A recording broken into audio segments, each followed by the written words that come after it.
Good morning, everybody. Welcome to Zoe's Treasures. My name's Tracy. As always, I'm here with my husband, Noel. Good morning, Tig. What is that? Tig Tight, Tig Light, Southern Charm, Sierra. I see so many names. Gabby, Susan, Retro. Thank you for coming in. Good morning, Wild Daisies. Um, so, as always, anything you guys want to talk about, please put in the chat. I will try to keep up with it the best I can, but I would rather answer your questions than, go through my list. I have a list and just to kind of have something to talk about in case there are no questions, but I would rather answer your guys' questions. So, anything on your mind, anything you saw in another show that you're just like, hey, I'm curious about that. Oh, speaking of, I just thought of something. Let's see. I'm going to talk about a little bit. Um, Tell me about your week, what you're doing. We are going, what are we doing? We're going school clothes shopping tomorrow. So that is not my favorite thing to do. I think it just ends up costing me a lot of money, but my daughter is very excited. So we are going school clothes shopping. It is back to school time. We are almost, good morning, everybody. We are almost in our fourth quarter Christmas season, which everybody is talking about how wonderful. And I don't know, I just kind of want to touch on that for a second. So, yes, Christmas season is wonderful. There's a lot of uptick in sales around this holiday season, but we shouldn't be putting all our eggs on that. Like, there should be good sales all year long. Like, we should be doing, you flip for, so you're sanding and staining. Oh, that is a chore. I used to do that at one point. I don't, school shopping is not my most favorite thing. Good morning, the Teacup Trap. Y'all, real quick, the Teacup Trap is having her first show tomorrow. So if you just want to click on her name and just check that out, and if it's stuff that you like, go ahead and give her a follow. So just wanted to mention that. But I forgot. I totally lost my train of thought. This is where we are today. This is how my week has been. I'm totally already losing my train of thought, but I'll get better. We'll have a good show today. So what was I saying? What was I talking about? Before school. Michael says, I had my first show and I used some of the great advice you gave, and thank you so much. I'm glad that it worked for you. Thank you. Sales. Yes, I was talking about sales. I'm lost. Okay, anyways. If I remember. Oh, not putting all your, thank you. Amar, thank you so much. Yeah, I mean, we all, say, Christmas time, let's focus on this where it's going to be the best time. For some of us, yes. And I think a lot of it is product dependent, but we shouldn't just be like, Christmas, that's where we're going to make our money. We should be hustling all year long. If this is truly a business to you, a lot of people talk about the summer slump or the summer slowdown. This summer has been the best summer that I've ever had on Whatnot. I don't believe in seasonal. I believe in certain products sell better at certain times just because it makes sense, right? Easter stuff sells better around Easter, Valentine's around Valentine's. But that doesn't mean that you can't find a product or kind of cater or pivot your business a little bit to whatever is happening in the world or in the market at that time.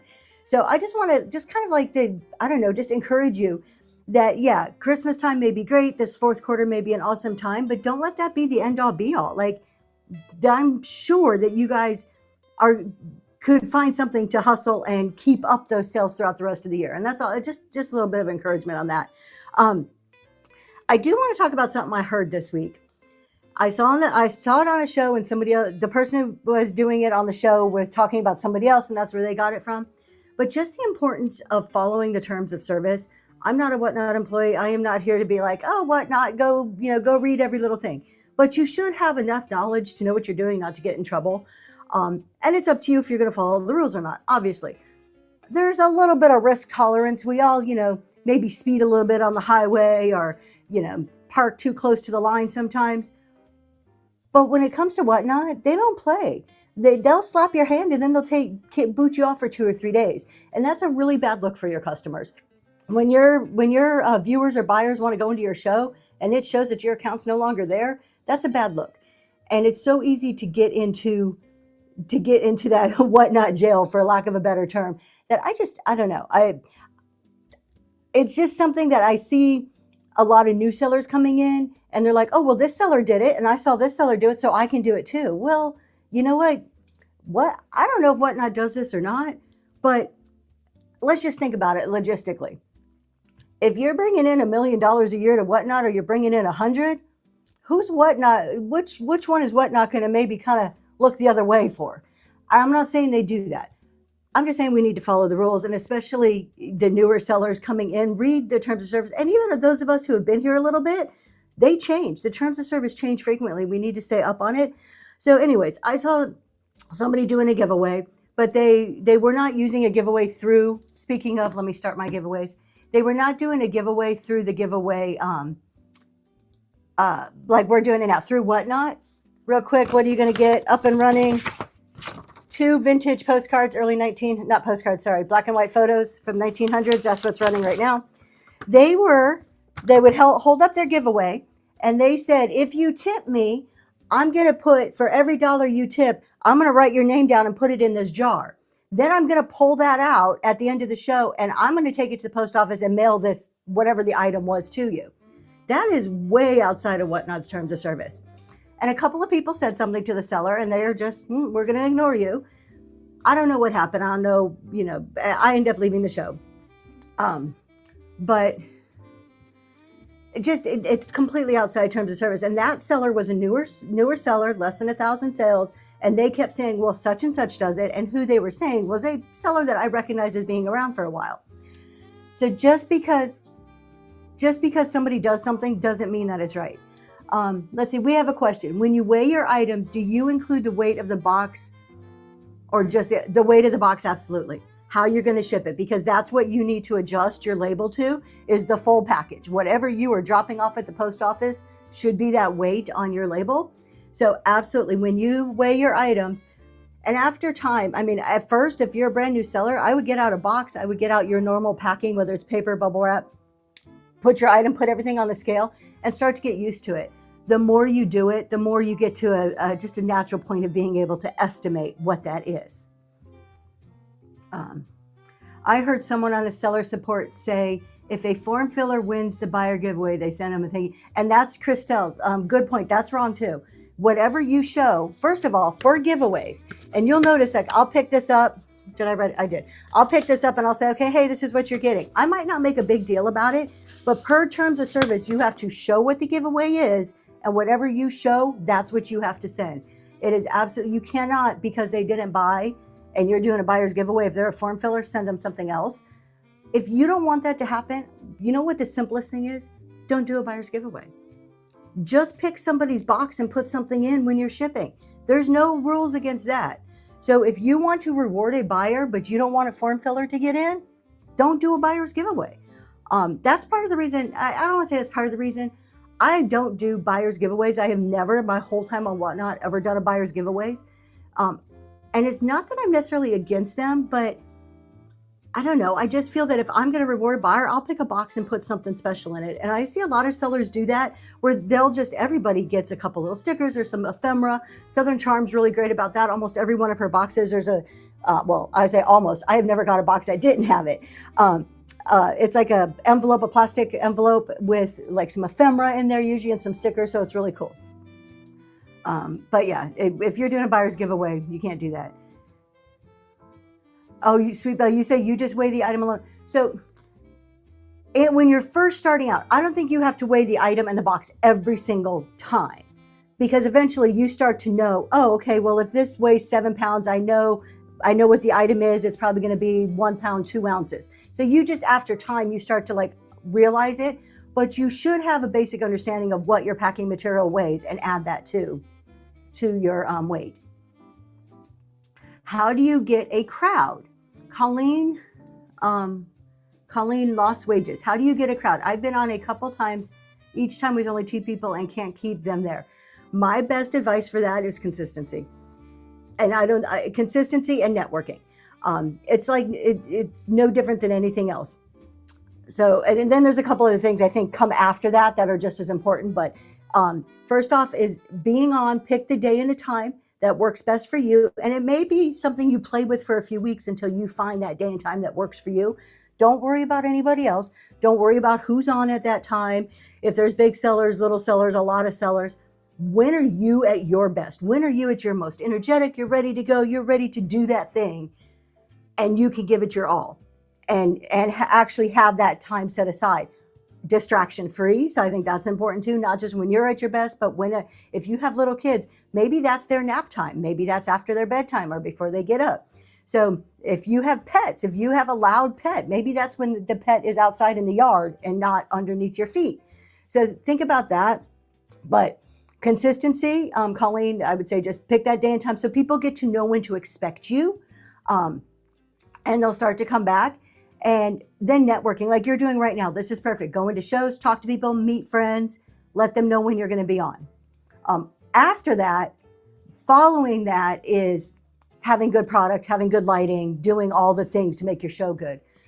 Sandra, you got the 2 black and white postcards. Congratulations. I'll be heading to you. Let's see. Daisy Lane says, it's an excellent marketing tool for creating buyers, and I'm extra wow for buyers if you do a Givey right. Absolutely. I agree with that. Let's see. What else do we have? I've heard, I am sorry. My husband is trying to tell me something, and I have no idea what he's over here trying to tell me. Okay. At Home with Chris says, I heard a seller say she never adjusts the size of the box. Oh, you're making me cringe. Even if it is larger than 12 by 12 by 12, she has telling people this. And unfortunately, At Home with Chris, unfortunately, there are some seasoned sellers out there. I don't want to say got into it with one, but I did put some comments in the chat nicely saying, hey, no, you need to change your size. But there are some seasoned sellers saying that they don't need to do it. It is 100% wrong. Our terms of service, if you go to Whatnot terms of service, it's under shipping somewhere, it will say that you are to adjust the size of the box. It actually tells you that is one of the rules that we need to follow. So if it is more than 12 by 12 by 12. So for all of our new sellers, I'm going to explain this kind of briefly. If you're an existing seller and you have some experience, please feel free to put in the chat your thoughts on this. And I'm sorry if I'm going to bore you if you've already heard this a million times. Whatnot's shipping is set for a standard 12 by 12 box. That is when it calculates to dimensional weight, which is 12 times 12 times 12 is 1,728. That's what's considered dimensional weight. That's the size of box that Whatnot calculates all shipping on. If your box gets any bigger than that, we have to adjust the size of the box because that adjusts the dimensional weight. Now, any variation of 12 by 12 by 12 that equals 1728 is okay, and you do not need to change. I frequently ship in a 14 by 12 by 10. Well, if you take 14 times 12 times 10, you come to 1728. It's the same dimension. So anything over that, we have to change. It increases the price. Depending on the size and the weight, it will increase the cost of that shipment. Sometimes your adjustments will cover it. Other times you're out of pocket. This is also why you see sellers setting up custom profiles if they're going to ship bigger items because they don't fit in a 12 by 12 by 12. If it's a smaller size box, you are not required to change it for a smaller size box. It is recommended that you do. For the main reason is if you Whatnot thinks you're shipping a 12 by 12 by 12 box, that's what gets on the barcode of the label. That's what the post office thinks you're shipping. If that box gets lost and it is actually a 6 by 6 by 6, it is easier for the post office to know what they're looking for if you have the right dimensions. Now I say that, I have a feeling, and I've heard little whisperings, that eventually we are going to be required to change it even if less than the 12 by 12 by 12. I've just started changing it if it's less. I've always changed it if it's more, but just recently I've started just to get in the habit of doing it. Let's see. One of the reasons I love shopping, flat rate. Yep. Let's see. Oh, I thought it had to be a 12 by 12 so I can just add up to it. No.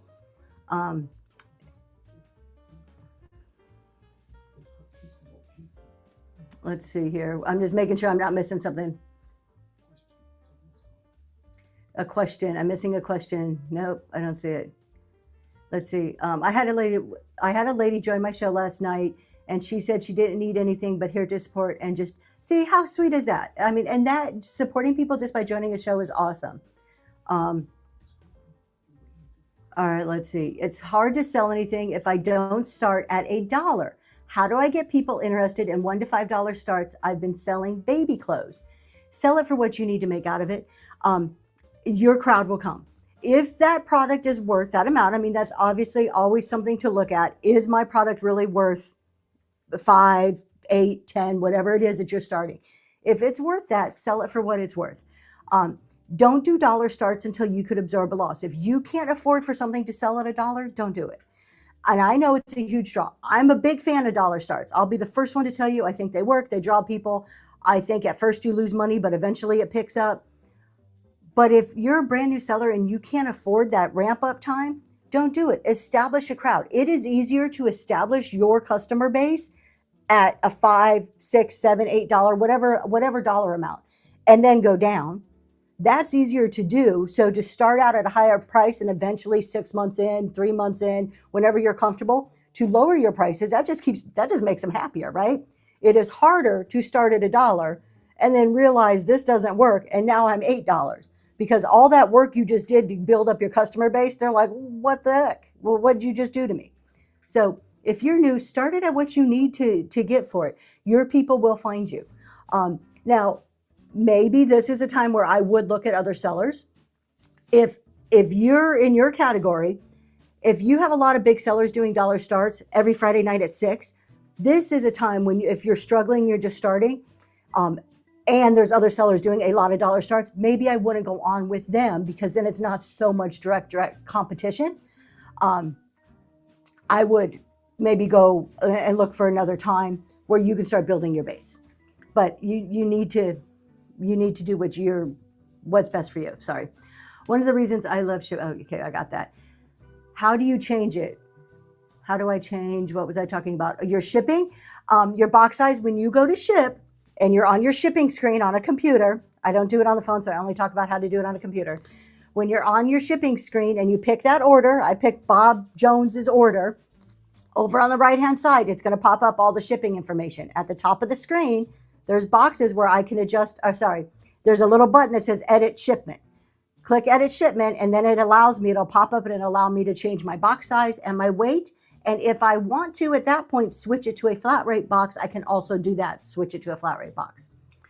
And I'm assuming that you're not set up as flat rate. I don't set up as flat rate because that doesn't work for the type of items I sell. But for a lot of people, maybe jewelry, clothes, health and beauty, it works.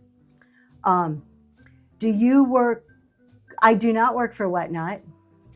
Some of the items that she sells are in the background. All the big breakable stuff. If it breaks, I probably sell it. Do you work for Whatnot? Oh, thank you. I appreciate it. I do not work for Whatnot. I'm coming up on 2 years. And I just am here. Things I've learned over time. I have been in business for a long, long time, well over 30 years. So I try to bring a lot of my business background into what I do for Whatnot. Let's see. Modding helps you grow and it helps to sell it. Absolutely. Peg Shop, what a good piece of information there. So if you're new and you're trying to get your name out there, go into other new seller shows. Make friends with other sellers and see if you can mod for them. Now, you can't walk in and them not know you and be like, hey, can I be your mod? Because most people won't mod you if they don't have some relationship with you, but spend some time building up those relationships and offer. It is a perfect way to start to get your name out there. My husband, Zoe's Tees Mod, he doesn't sell anything on it. I mean, I sell together. We're a business together, but he doesn't have his own shows where he sells stuff. And people follow him all the time just because of his name, because he's out there talking to people. So it's a great way. And he'll go and mod for other people just because he enjoys it. Yep. Amber says, remember, if it sells for $1, you only get around 40 to 45 cents, 50 cents, somewhere in there. Exactly. Let's see. Would that incur, let's see. So Michaels is asking at home with Chris, would that incur more cost for the seller to adjust the size of the box? Yes, it will sometimes. Your adjustments will cover some adjustments. So if you change the box size, depending on how far it is, and I don't know the exact dollar amount. I do free shipping. My adjustments are gone before I even know that they're used, so I don't pay a lot of attention to them. But it's normally if you're going up one weight class, the adjustments will take care of it. So if you have it at 10 ounces and then you go to 18 ounces, and so it's 1 pound and 2 ounces, usually your adjustment takes care of that. It's no problem. But if you go from 10 ounces to 6 pounds, you'll probably incur some charges as a seller. Good morning, Miss Mary. Miss Mary. Follow anyone. Okay, let's talk about this. So, let's see, all about gifts and crafts. All about gifts and crafts. Who here? Just a quick. I'm going to go back up and get the questions I missed. But who here thinks followers are the end all be all? You need to get a lot of followers. Just put a yes if you think you need a ton of followers.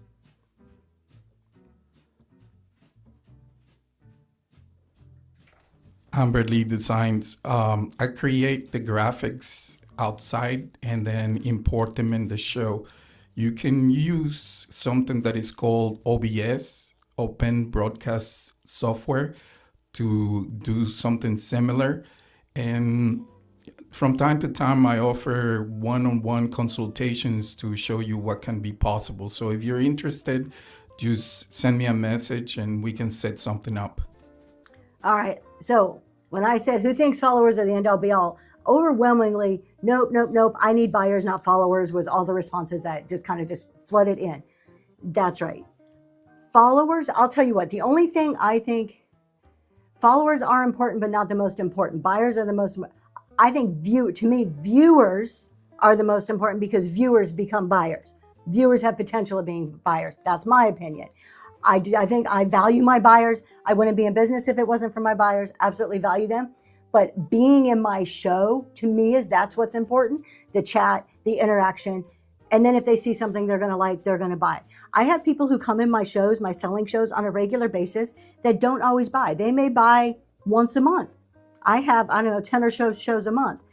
But they're there. They're supporting me. They're hanging out. They're talking. They're helping keeping the chat active. That's just as important.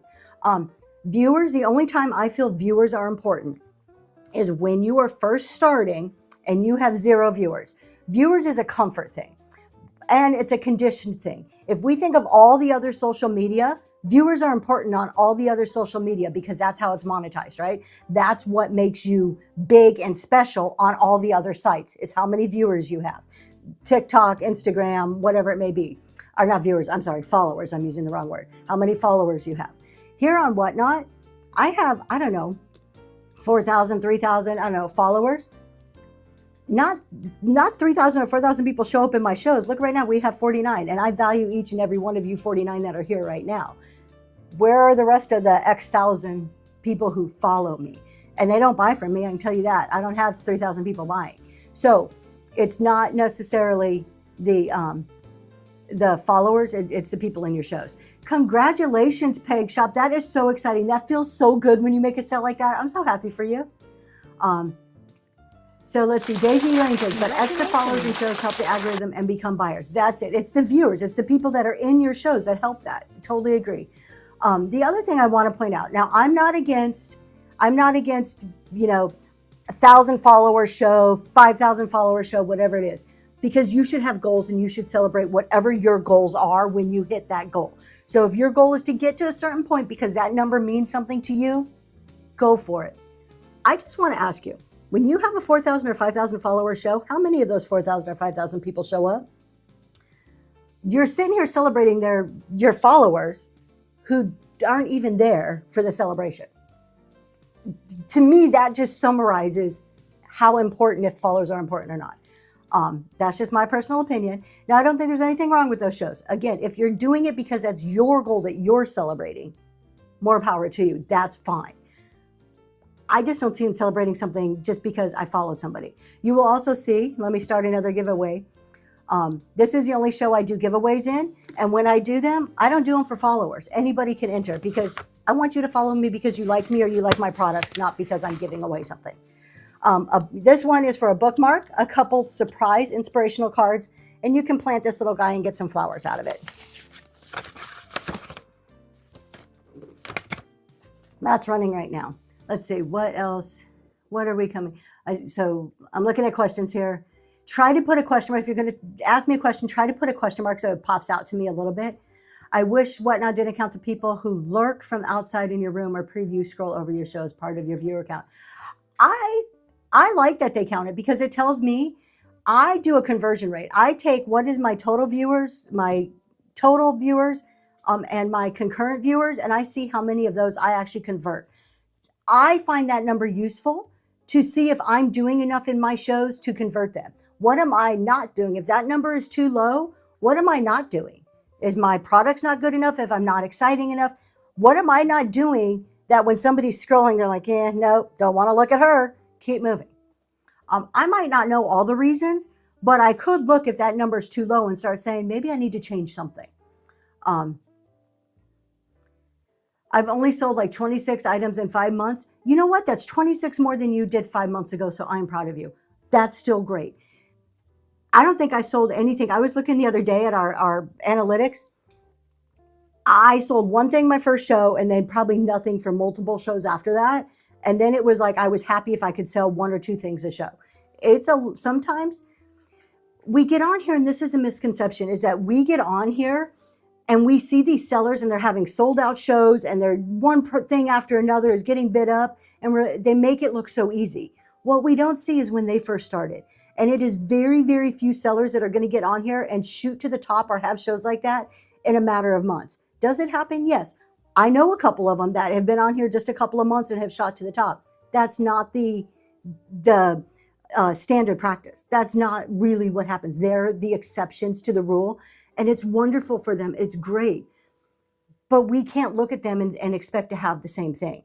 It's just because there's more people who struggle and who have to be consistent and dig down deep for that grit to keep going before they cross that line to start selling multiple things in every show. That happens more often than somebody shooting to the top. It just does. And it's just not something people talk about. We want to see the success, and that's it.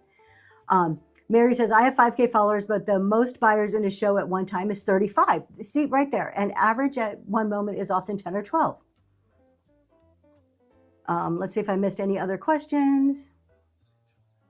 Have you always offered free shipping? No, I have not. I've been doing free shipping. I'm on my third month of it. I started mid-June. So I started with shipping mid-June. I've been on here going almost on 2 years. I did buyer pays all, and then I did reduced. I did an experiment for 2 months of completely dollar starts. And after that, I switched to free shipping. So I wouldn't recommend as a brand new seller to do free shipping. You need to understand what that's going to cost you before you do it. And I don't say it to be like, oh, don't be like me, don't do it. No, I say it as a business person from a financial perspective, being smart. Do a couple of shows, at least a couple. And I would say 4 or 5 minimum of buyer pays all. That's me, Tinkerbell. I said it before. I create the graphics outside and then bring them into the show. If anybody is interested, I usually offer one-on-one consultations if you send me a message to show you what can you use to emulate something similar. And he does those for free. He doesn't charge. So if you're interested, you can just shoot him a message. But do 4 or 5 shows, understand what shipping costs you, and then try to do reduced. Now, reduced doesn't just mean $9.21. You can pick any dollar amount for reduced. There's some sellers that do 2, some that do 5, some that do 8, and a lot that do $9.21. Then do a good amount of shows at reduced. Understand what it costs you before you go to free. It's not cheap. I right now I'm averaging 38% of my gross revenue goes to my shipping expenses. I'll be very transparent with that number. That's a big amount. That's 38 cents of every dollar goes to shipping, in addition to the fees and whatever else, my cost of goods. Let's see. How are my husband answered that. How do you learn to chat so comfortably? Random chick. I am not. Once I get into it, I start to get comfortable. Who's going to win that? Who is our next giveaway? All about gifts and crafts. That next giveaway was going to you. Congratulations and thanks for being here today. How did I learn to chat so comfortably? Practice. I still get butterflies before every show. You can ask my husband. 5 minutes before the show, I'm like, I don't know if I want to do this. And it's not because I don't want to be here. It's because I'm nervous. I'm going to be 100%. This is okay. A little bit of Tracy background. I didn't go to college till I was 30 years old. I did life backwards. I had my first baby at 17. Went on, I got married to my first husband at 23, had a couple other babies. So when my third child, which happened to be my son, was born, he was born in September. I turned 30 that October. and I was working at a dead end job, and I had somebody that I trained got promoted ahead of me, and I was pissed.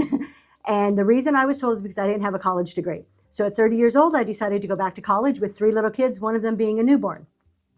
I was very introverted. I still am. I am a homebody. I don't like a lot of people. I don't like to talk to a lot of people, and I suck at small talk. So I went to college. I was in with a lot of 22-year-olds. My very first college class, I was sitting in the back in the corner, as far back away from people as I can get. And the professor went around the room and said, everybody stand up and introduce yourself one at a time.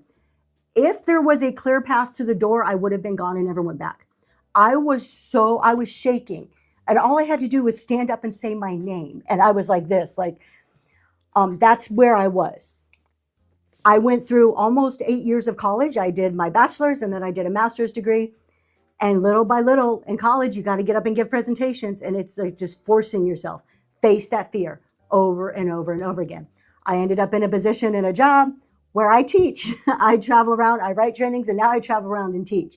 I still get nervous when I get up in front of a big crowd. The only thing I can say is practice, practice, practice. It doesn't take the nerves away, but it gets easier. So that was a very, very long answer to your question.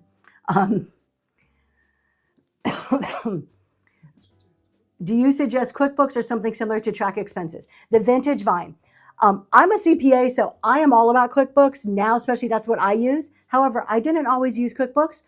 I think my biggest suggestion, I am never going to tell anybody what they should or shouldn't use. Use what you are going to use consistently. So pick something that works for you that you are going to use consistently. If you're not a bookkeeper mindset, if you're not like an analytical type person, QuickBooks might not work for you. QuickBooks may be like, oh, this is too much, it's overkill. And then what happens? You start to dread doing your bookkeeping and it never gets done. If you are a paper and pencil person, do it by paper and pencil. If you're an Excel spreadsheet whiz, do it in Excel. If you're like, no, I like the ease of my bank being hooked up to QuickBooks, it's simple, I love the interface, do it there. There's Reseller Genie, and there's other ones that I'm probably not even aware of out there.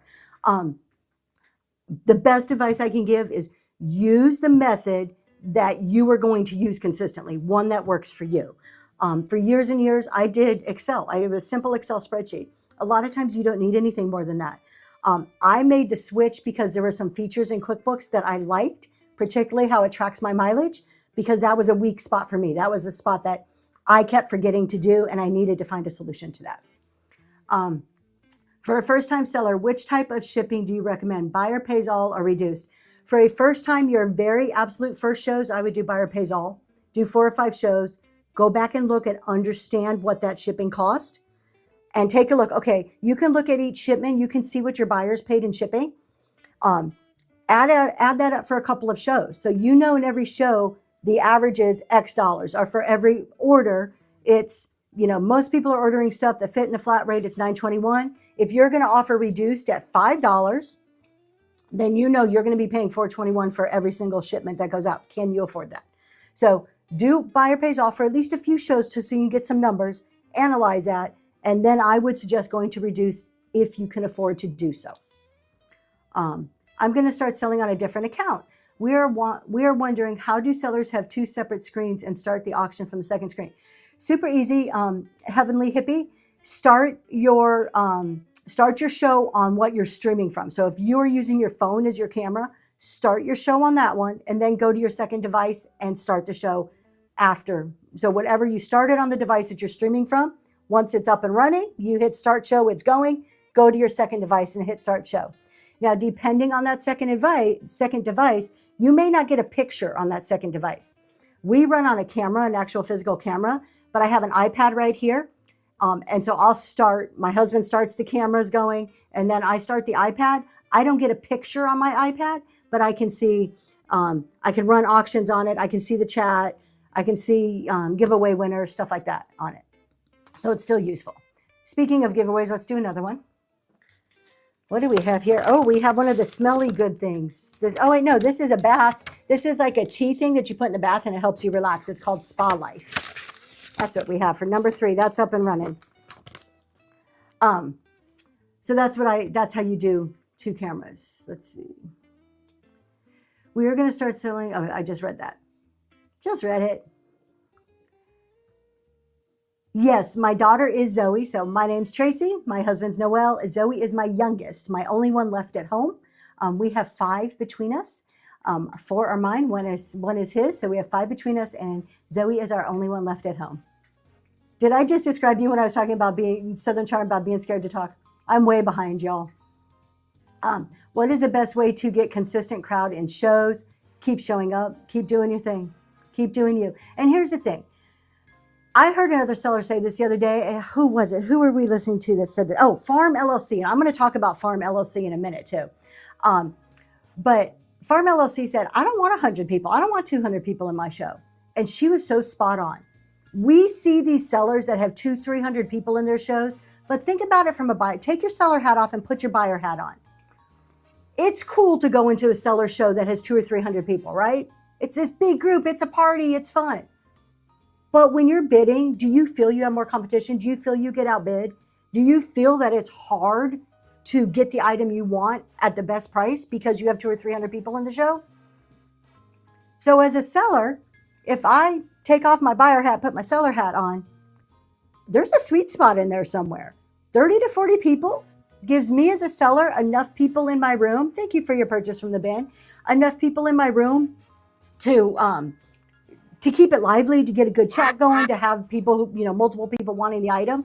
But it also, from a buyer's perspective, gives the buyers that comfort of, there's only 30 or 40 people in here. I may be able to get a good deal. I may be able to bid on something and actually win it.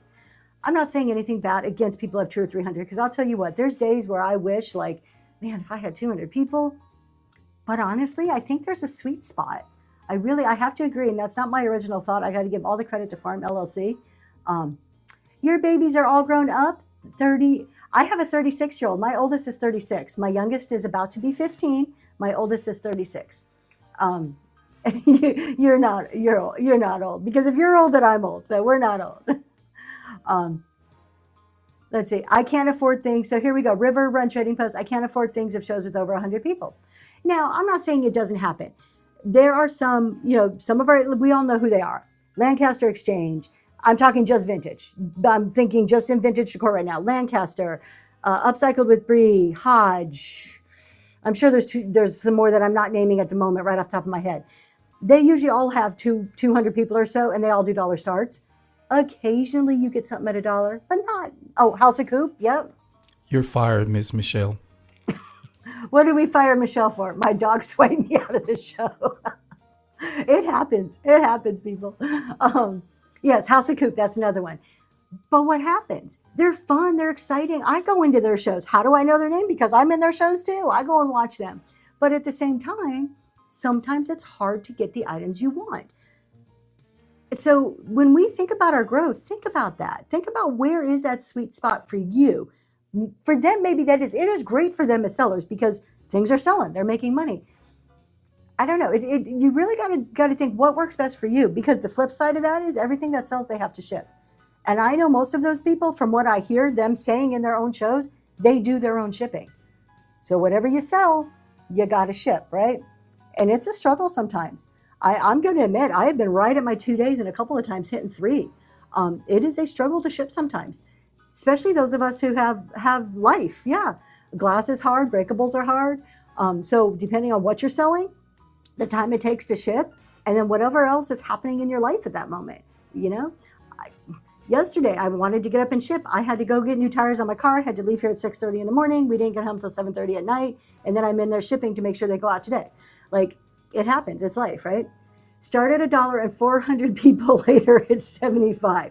Yeah, so, it is good for the seller. If that's what you want, it's good. But just think about it. There is a downside. Not everything is roses. There's thorns on every rose, right?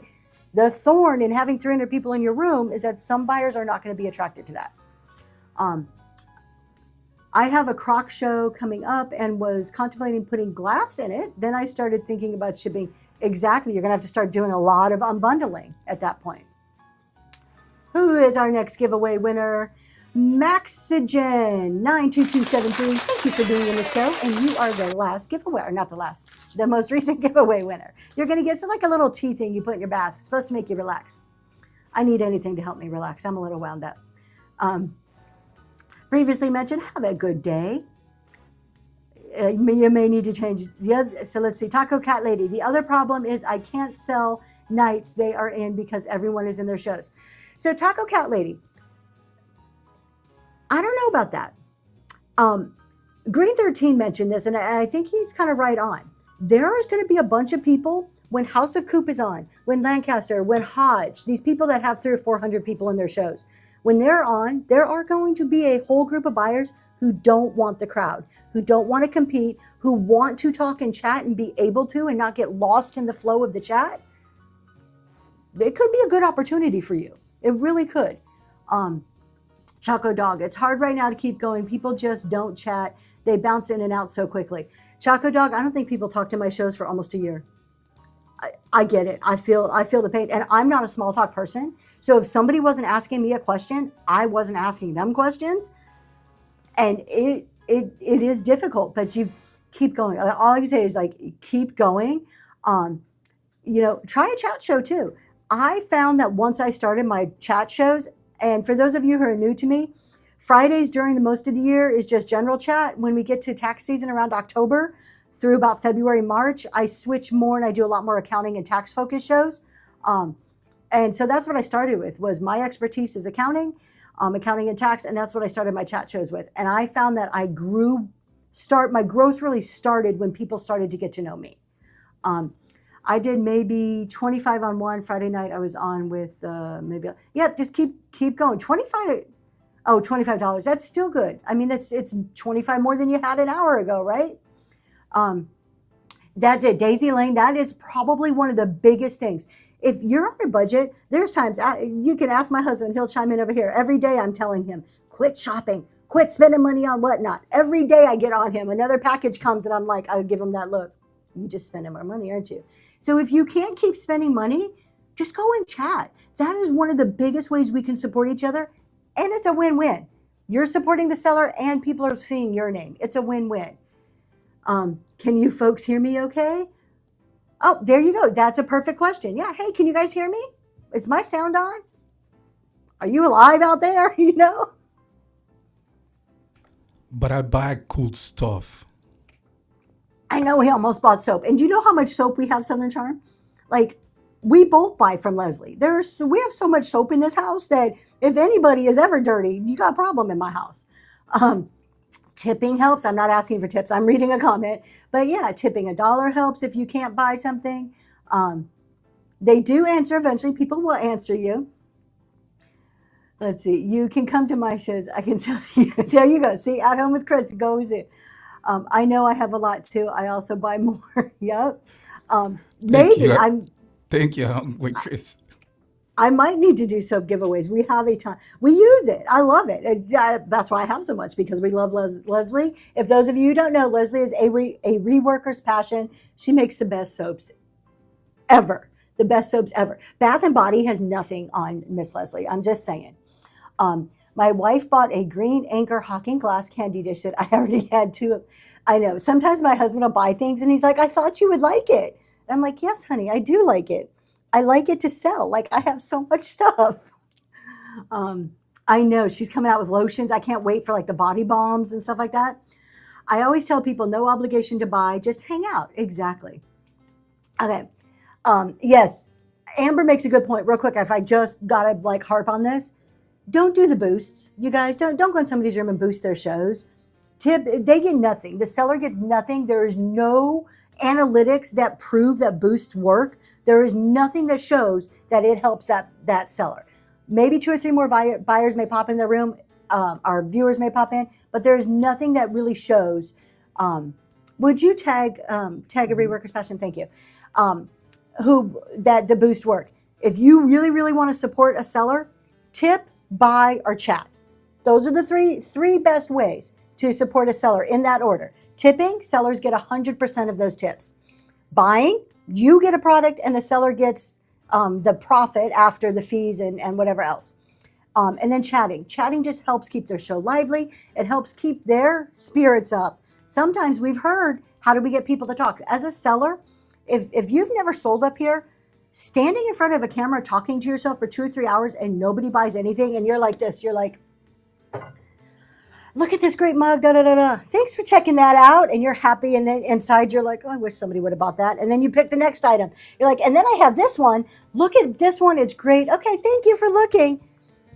It is difficult. So chatting, making nice comments, saying stuff like, oh, wow, that's really pretty. Or, oh, you could put a plant in that. Or you can do this. Giving ideas, it's encouragement to that seller. Tapping the screen, all of that encourages the sellers because it could be super difficult. I'm going to be honest with you. The only sold out shows I have ever had are my dollar show. I don't say only dollar shows is the first time. I was here for over a year before I had a sold out show. And it wasn't until I was doing all dollar starts that I started to have sold out shows. But I'll tell you what, a lot of stuff sold for $1. A lot of stuff sold for $2, $3, $4. Recently, I'm getting close with free shipping. It helps. And I think I may have had one or two, but I don't have sold out shows all the time. That's okay, because you know what? Now I have something to put in my bin. I'm okay with that. It breaks my heart every time when I get boosted, but I don't want to see exactly. I'm grateful for anybody choosing to help me in any way. I absolutely 100% grateful, but I don't think it stops us from, especially in shows like this, putting out the information of. It doesn't help the sellers a whole lot. I heard the big sellers talking about an active chat and emojis. Tyler, the antique vintage supervisor from Whatnot, contacted me. He said yes. Exactly. Excuse me. Active chat and emojis, so they work somewhere in the algorithm. I'm not going to pretend to understand all the inner workings of the algorithm, but I do believe fully and strongly that an active chat, giveaways and emojis help that algorithm. I do not say that to say you have to do giveaways. Don't misinterpret that. Can you explain how your auction tab and your bin tab, it sounds like it's different than what I do. Hold on, I'm going to come right back to that, David Seller. Let me get Taco Cat Lady's question here. How does free shipping impact your sales out of curiosity? All right, Taco Cat Lady. So I've switched to free shipping mid-June. All of my shows so far have been free shipping. And I track it diligently. Every show I have a spreadsheet, analytics go in there. And so I track it on a per show basis and then in total, kind of like over time and looking at averages. I spend about 38% of every dollar, 38% of all of the gross profit, gross revenue, 38% of my gross revenue goes to shipping. Some shows it's higher. Some shows it's 50 or 52%. Some shows it's 12%. On average, over all the shows I've done, I spend 38% on shipping. That's a lot of money. That's 38 cents for every dollar. That doesn't include, the fees are still taken out of that. All the various Whatnot fees still come out of that. My cost of goods comes out of that. But on the other side, I have made far more sales. I'm going to be completely blunt. I do not talk my exact profit numbers and stuff. I think that's my business. It's not everybody else's. I don't need to put it out for everybody to know my profit. But July was the first month that I have done from the first of the month to the last day of the month, completely free shipping. I made more profit, net profit after shipping, after all my expenses, than I have made on any other month and Whatnot. Good morning, Sean. Good morning, Sean. So free shipping for me, I find that 100% works. And I'm not saying this in a braggy way. You asked the question, I'm giving you the most honest answer. I have made more money in doing free shipping, even after paying for shipping, than I have on all my time on Whatnot. And I looked, my hours on were about the same. I'm not streaming more. I'm not doing anything different. Did I raise some of my prices? Yeah, I did.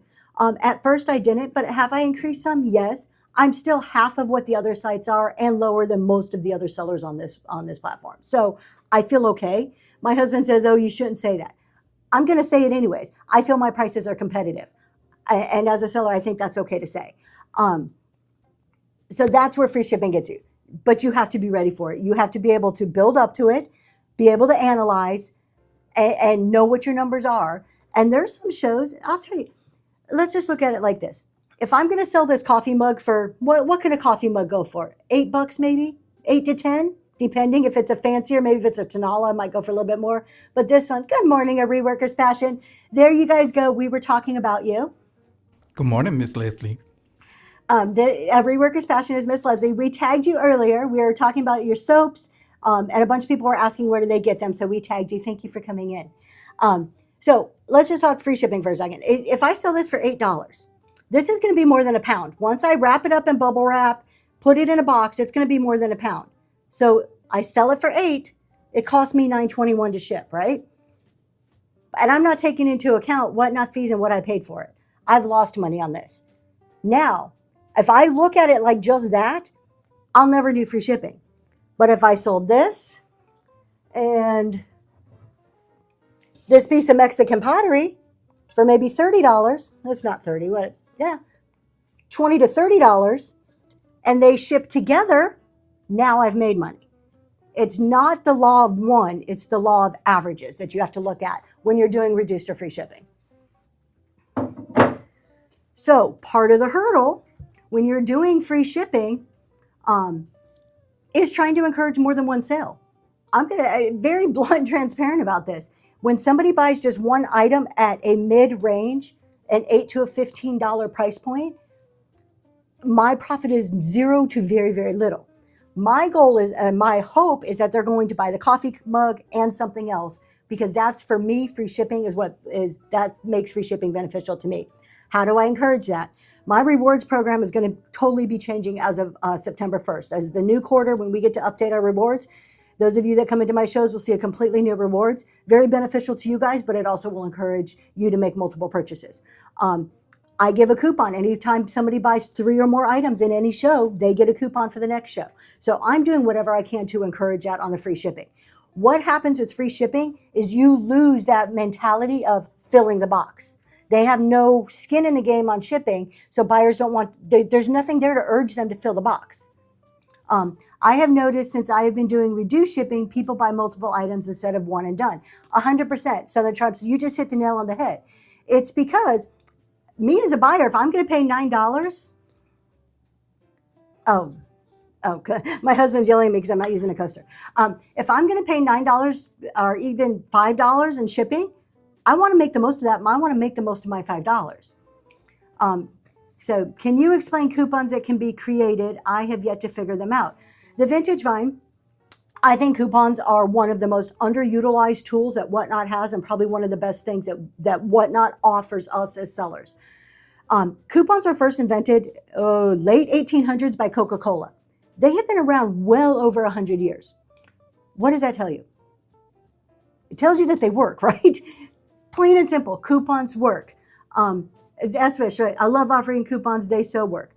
If they didn't work, retail stores wouldn't keep doing it for over 100 years. So to set up a coupon, go to your Sellers Hub on your computer. Again, disclaimer, I don't use my phone to set things up. I use a computer. Go to your computer on the Sellers Hub. There's a little tab on the left-hand side that says Marketing. Click on that. There's a drop-down. Under Marketing, there is Coupons. Click on Coupons. It's okay. I'll just walk through it. My husband is trying to bring it up on screen. But once you click on the coupon, you'll have a screen up on the top right. There's a button that says Create Coupon. Click there. It pops up and you just answer the questions. You can create a % off. All right. You can do a %. All right, right there. There's Marketing, and then there's Coupons. Go click on Coupons. Scroll all the way over. Keep going all the way over. Can you see it? There's a Create Coupon. Click on Create Coupon. Now, right there, you can pick who you want it to go to, new people who've never bought from you, or everybody else. You can pick if you want it to be a fixed price or a % off, how much that % is, how much that price is, and then you give it a name. You can name it whatever creative name you want. Where it says coupon code, pick your name. Make it fun. Do whatever you want. And then hit next. And then you just share the code. All right, so we're cool. Thank you, honey. It's as easy as that. And then you can put it in your show notes. You can email it to people. I have little cards that go in certain orders that my coupon codes go on those cards. It's as simple as that. You can use it for rewards. If you go to your analytics, y'all, here, I'm going to do a little plug. In my buy now, I'm going to pin this for you guys. Hold on. Right here. I have this one. This is free. Do not buy it. Okay, so I just pinned it. Don't buy it. Message me your email address and I will send you this for free. This is a 14-page PDF and it talks about 22 different Whatnot tools, coupons in there, and ways you can use those tools. Yes, you can do a $5 coupon as a giveaway. I'm going to talk about those in a second. How you can use those tools together. Just go into message, shoot me a quick message with your email address, and I will send it to you. So I'll know that this is what you want because I won't see any other purchases. So I'll know this is what you're talking about, and I will email you this guide. And it's for free, so you don't have to buy it. I'm going to leave that there just for a second because it bothers me being all those words. Let's see. So $5. Trying to see, make sure I didn't miss any other questions before I answer that one.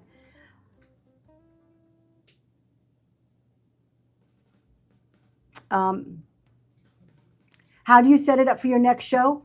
When you're creating your coupon, it asks you at the top of the screen to pick a show. So you can pick a specific show that you want it for, or you can click a button that says all shows current and future. So that coupon then would be for everything you create until you disable the coupon. Once you create a coupon, you can go in and end it at any time you want. Thank you so much, Daisy Lane. I appreciate that. Once you create a coupon, you can end it at any time you want. You can disable it. So you can do it for just one show or you can do it for a lot. Now, can you do a $5 coupon as a giveaway? Yes, but you also have to include a physical item. It could be a sticker. It doesn't have to be a big item. So Whatnot says that your giveaways have to be something tangible that they receive within that show. That's a sticker. That it can't be, your sole giveaway can't be for a future purchase. So it doesn't mean that you can't do both together. There's nothing against that. So you can do a sticker, but just make sure in your giveaway you write that. You say, giveaway is for a $5 coupon for this show or any future show or just for this show. And I will mail you a sticker or I'll mail you a postcard, whatever it is you're going to mail them. As long as you're doing that and you're mailing it out, you're fine. A perfect example of this is I Love Discounts. Anybody ever watch I Love Discounts? They do Chubby Bucks. Chubby Bucks is a $10 coupon. They do giveaway. Every time they get rated, they run a giveaway. The winner gets $10 of Chubby Bucks, which is for that show. They get $10 to spend for that show. So what happens is Tony's there. He's a sales guy. He's up there talking. And then Lysandra's in the background. Whoever wins, she messages them right away a coupon code for that show for $10. Plus then they mail them out some Mighty Patches or something else that they have to mail. So if you want to see how it actually works, I would check them out. I have heard some sellers were selling raffle tickets.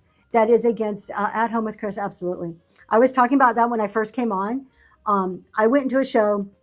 There were sellers who will say, every time you tip me, every dollar tip, I'm going to write your name down and put it in this little bucket here. And then at the end of the show, I'm going to give away, and they held up some product. I'm going to give away this. I'm going to pull a name and give this away. And I'm going to go to the post office and mail it to you. It was completely outside Whatnot's giveaway process. That is against terms of service. It is not allowed. So I use that as an example to how we all need to be familiar with terms of service. And just because another seller is doing it doesn't mean it's okay for us to do it. Also, there's a risk that we're going to share the coupon code in the chat. I've seen it happen. So SFish, yes, there is a risk. And if somebody shares it in the chat, one, it shows me what kind of a low person that is. Like, please, we just gave you $10 for free and you're going to share it. So you've just kind of shown everybody what kind of person you are if you did that. Not you, Sean. Sean's awesome. I'm not talking about Sean. I'm talking about whoever would do that. And then two, as a seller, I can immediately disable that coupon if I want it. Now, the other thing is, if somebody shares, if I send them, if you buy 3 or more products from me or you're a first-time buyer, you get a coupon. If you share that with somebody, okay, hurt me. Please come to my show and buy something and use my coupon. Like, that benefits me. Go ahead. Take my coupon. Go give it to your neighbor. Bring them over into Whatnot. Bring them into my show. Like, I mean, to me, that's okay.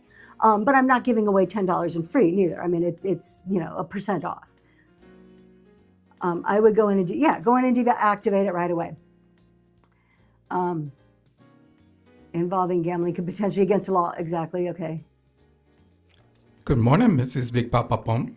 Hello, Mrs. Big Papa Pump. If you guys missed it last week, Mrs. Big Papa Pump was a guest on our show. So every so often, about every 2 to 3 weeks, we like to have somebody just come and co-host, hang out with us for a while. And we got to visit with Mrs. Big Papa Pump last week, and that was awesome.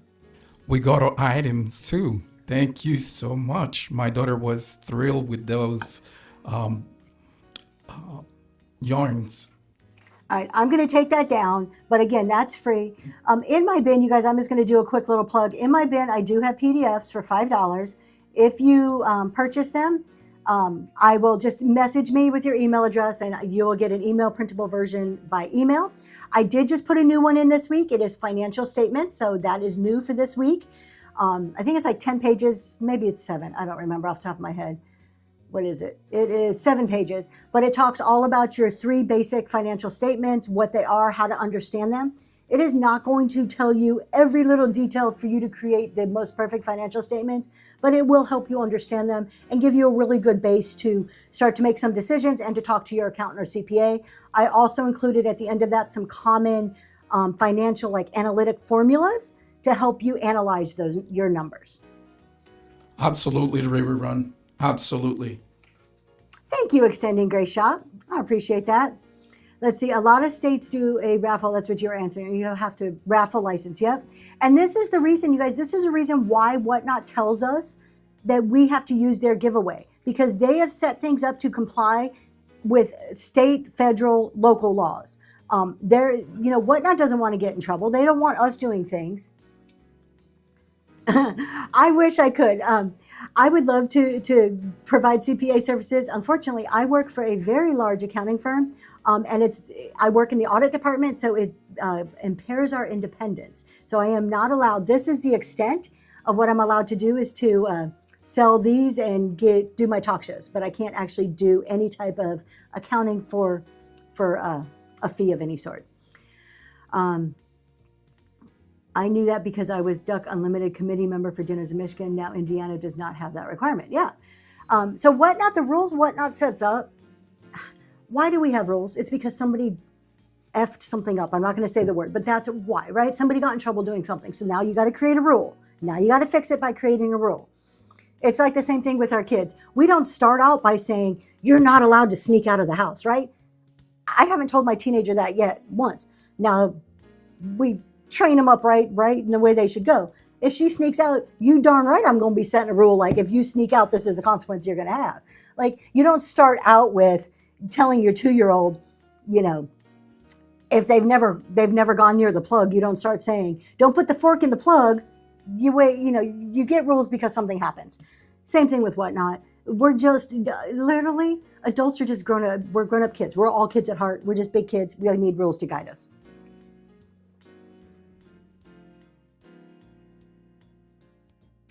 Real quick before I forget, because my husband's like, don't forget this. Southern Charm, she's right there. She's third up in my chat. She is going to be on Vintage Wars, which is August 24th? 23rd. August 23rd. Please go, just give her click her name, and if nothing else, bookmark that show just to get that interest going, please. She's going to have great items, let me tell you. Oh, she has some stuff listed already. You can pre-bid. You want to go and look, and you can pre-bid. There's stuff already there, and it's fire. Like, it is. So go check it out. Let's see, what else are we going to talk about? We're kind of talking about some financial information a little bit. Thank you, Ms. Laura. Thank you. I was talking about the financial statements. Are y'all tracking I hope you're doing your accounting, right? Yeah, you're all tracking your information. Hopefully, somehow, some way. If you're not, you need to. Like, how do you make a decision? How do you know if you're making money? How do you know what your prices should be? How do you know if you need to raise prices? Vintage Wars. If you have never been to Vintage Wars, you keep it up. Well, you know what, Southern Charm? If that's what works, I'm 100% for you. I doubt that you do, because I think you're very analytical too. But if that's what works, yes, I know. Vintage Wars is they have 30 minutes to sell as many items as they can. And it is a boom, boom, boom, fast, go, go, go show. They usually get 400 to 600 people per show. It's just a fun day, and it's like a competition to see who can sell the most. And it lasts all day long, and you've just got a ton of great sellers. So it is a very fun show. It's like a whole day thing. You have a checklist to help you say, okay, don't forget to track your mileage. Don't forget to track your tax. Don't forget to track your expenses. I do not have a checklist for that. I could probably put something together, kind of like all the different things you need to kind of think about. I think the my one that's all about accounting and tax kind of dives into that in a little more detail. It's not a checklist per se, but it does really cover all of those things that you should be thinking about for accounting and taxes. Yep, it's a great show. Go definitely check it out. All right, I think I'm caught up on questions. Let's see. S-Fish, accounting is fun once you know what you're working towards. There you go. Accounting is amazing. Accounting is not boring. Accounting really is fun. Anyways, I know a lot of people are like, oh, accountants. But we're a fun group. I'm telling y'all, you have never experienced fun till you go to an accounting conference. It sounds to you probably right now, those of you who are not accountants, think it is the most boring thing in the world. They are like, I'm just telling you. Okay, we're not like, I'm just saying it's fun. Okay.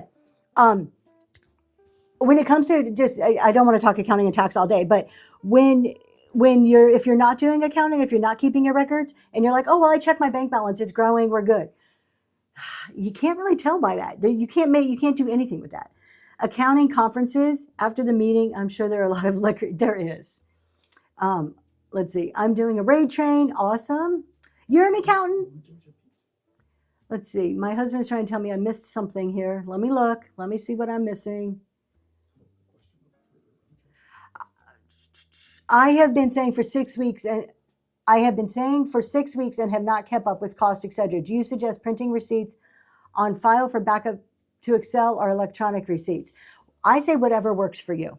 I am not one to recommend any one specific method because I could tell you to do something. If that doesn't work for you, you're never going to do it. You've got to find what works for you.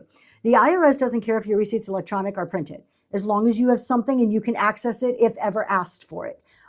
Your CPA probably would prefer everything in a nice Excel spreadsheet because I'm going to guarantee you, if you bring a box of receipts to your CPA, you are paying far more money than you need to. CPAs charge $300 to $800 per hour. And if you want a CPA to pay you want to pay them $300 to $800 per hour to go through every one of your receipts, you go for it. Most of us don't have money to spend like that. So the more organized you are, whatever that means. If you're printing them, have them in files, have them summarized in some fashion, or if you're doing it electronically. The most important part is that you're maintaining a record and it's organized. As long as you're doing that, do it in a manner that works best for you, that you will continue to do it. I love accountants. There you go. See, accountants are cool people. I'm just saying. Does Whatnot have anything for end of the year for taxes? So Sweet Bell, yes, you will get a 1099-K from Whatnot that will explain all of your income and your fees. So your gross income. It is up to you, though, to make sure that number is right. The only way you're going to know that number is correct is by keeping your proper records throughout the year. Christelle's. Good morning, Miss Amy. If I missed any of your questions, I'm so sorry. David Reseller, you might have asked me one that I missed. I just saw your name and it just kind of clicked in my head. Please put it in again. I'm not trying to ignore your questions. So please, if I missed, just put it with a question mark so I can answer it for you, if I can. Also, if you don't have to go straight to a CPA, you can hire a bookkeeper or help you with your day-to-day. Absolutely. Okay, just in case you're not familiar with it, there are 3 basic levels. So you have a bookkeeper, an accountant, and a CPA. None are better than the other. They're just different focuses. And so your bookkeeper is more of your day-to-day bookkeeping. They're taking your receipts, they're entering them into a spreadsheet or QuickBooks. They're just keeping that organization going. Some bookkeepers have a little more expertise than others. Some may work in certain niches. So that's kind of basic bookkeeping. Then you have an accountant. At the accountant level, accountants may be doing some tax work. They may be compiling financial statements. They can't audit them, but they may be compiling them for you. So you say, hey, I need a balance sheet and a profit and loss. Can you put that together from my records? So they can do what the bookkeeper's doing, plus maybe pulling the financial statements together. A bookkeeper may be doing financial statements too, but bookkeeping in like an accounting focused is more gathering the information and keeping it organized and straight. Then the accountant is kind of that in between. And then you get to a CPA that gives them a license to actually audit. In certain cases, they can perform audits. Usually, your CPAs are more of your tax professionals. However, a tax professional does not have to be a CPA. You can have, what is it, an I-10? I think it's called an I-10. You could through the IRS. I don't have. I'm a CPA, so I don't need to have one of those. But you can register through the IRS as a tax preparer. Yeah, ITIN. I think it's the what it's called. But your CPA is the difference between the others. The CPA has actually sat for exams and they're licensed in their state. They're held to a code of ethics, or else they can lose their license. So it's a little more strict, a little more regulated once you get to the CPA level. Obviously, as you go through those, as you move through it, the more expensive they are. So bookkeeper is probably going to be a more affordable. And of course, that depends a lot about where you live in the country. Prices vary across the country. Where a CPA, again, average is $300 to $800, depending on where you are, per hour. That's kind of the difference between the three. But it's not that any is better than the other. Do you get a 1090K regardless of your sales amount because the base switched it back over to 20K? So you get a 1099K based on the IRS regulations for 2025 for this year, and I don't have my notes in front of me. If I remember correctly, we are back to $5,000. I could be wrong. They have been changing. The IRS has been on a graduated scale going down. It was 20K at one point, and then they reduced it to, I don't remember, I think we're at 5 for 2025. And then for 2026, if you make more than 600, you're going to be required to, they're going to be required to send you a 1099K. So this year, now I'm not saying, if you make $1, you are required to report that $1 on your taxes. It's not that, if I get a 1099K, now I have to report it. No, it's up to you as a taxpayer to report all income. They just make it a law so that the IRS can track a reasonable amount and match it up to your tax return, a certain threshold that the companies have to report it. In Texas, they want us to pay taxes quarterly. How does that work with whatnot? So Tinkerbell, and that's no different than federal income tax for paying quarterly. So if you're talking about state tax for Texas, you need to look at what your taxes were last year, estimate what your taxes are going to be in the coming up year, and divide that by 4 and pay that in. So that, I'm sure, has to be paid in. Either you write them a check, or if you are employed by somebody else and your employer is taking money out of your paycheck already, you can adjust how much they're taking out to cover your whatnot business on the side. This show, we are David Reseller. We are on YouTube. You guys don't have to purchase anything to see my shows. I'm sorry, that bugs me. We are on YouTube, so we stream to YouTube. You can go there. All of our shows are there. You can watch them for free at any time at your leisure. I wish Whatnot would do something. And if you guys, if any of you do this, I'm sorry. It's not a personal dig on you. It irks me to have to buy a $2 sticker to go and watch something. I just do not like it. Click the button, set up a YouTube account, stream to YouTube. Like, this is a service we provide. So that's just my 2 cents. I'm sorry. That's my little pet peeve. Tinkerbell says, what's their name? Oh, David, did you answer that already for me? What's their name? Thank you. Thank you so much. Okay. Let's see. My husband says, yep, I just answered that question. All right, just making sure I didn't miss anything. So they used to have a replay. They did, yeah. They used to have a replay, and they removed it. I don't know why. I've heard a million different reasons why they removed it. But honestly, I mean, it's business. It comes down to how much does it cost to maintain something, and is it cost effective? Like, at the end of the day, that's kind of the ultimate business decision. How much does it cost to maintain a service we're providing, and does it provide enough benefit to justify that cost? Obviously, with Whatnot, keeping old replays was a no. So I can't fault them for that. I mean, I just can't fault them for that, because that's how we should be running our businesses, right? Think about it on giveaways. How much does it cost you to do a giveaway? And what's the return on it? Is it worth the cost? We do the same analytics in our head.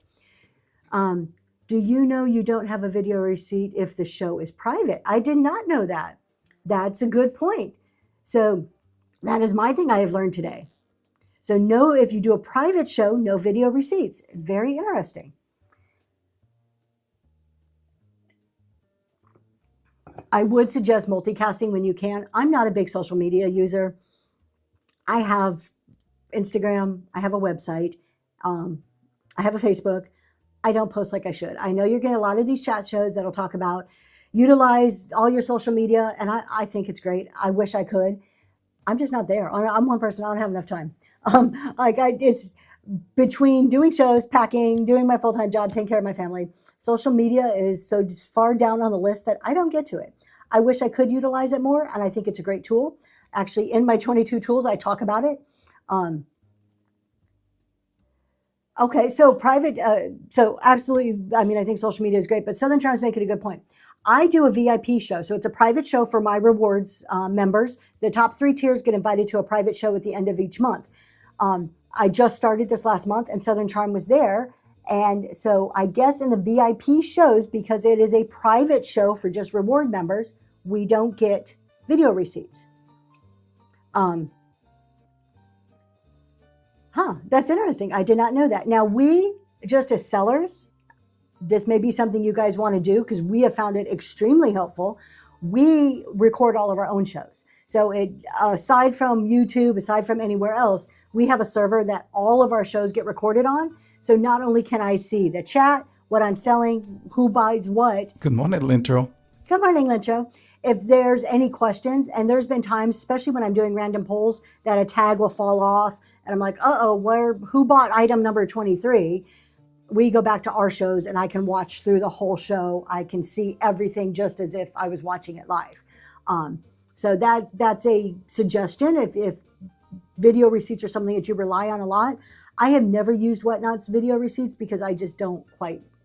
I just thought they're not always accurate. I haven't had good luck with them. So that's why we started recording our shows. And they have been a lifesaver a couple of times when tags have fallen off. Or there was one show I forgot to label anything at all. Do not know what I was thinking. Thank God I had a whole show I can go back and rewatch.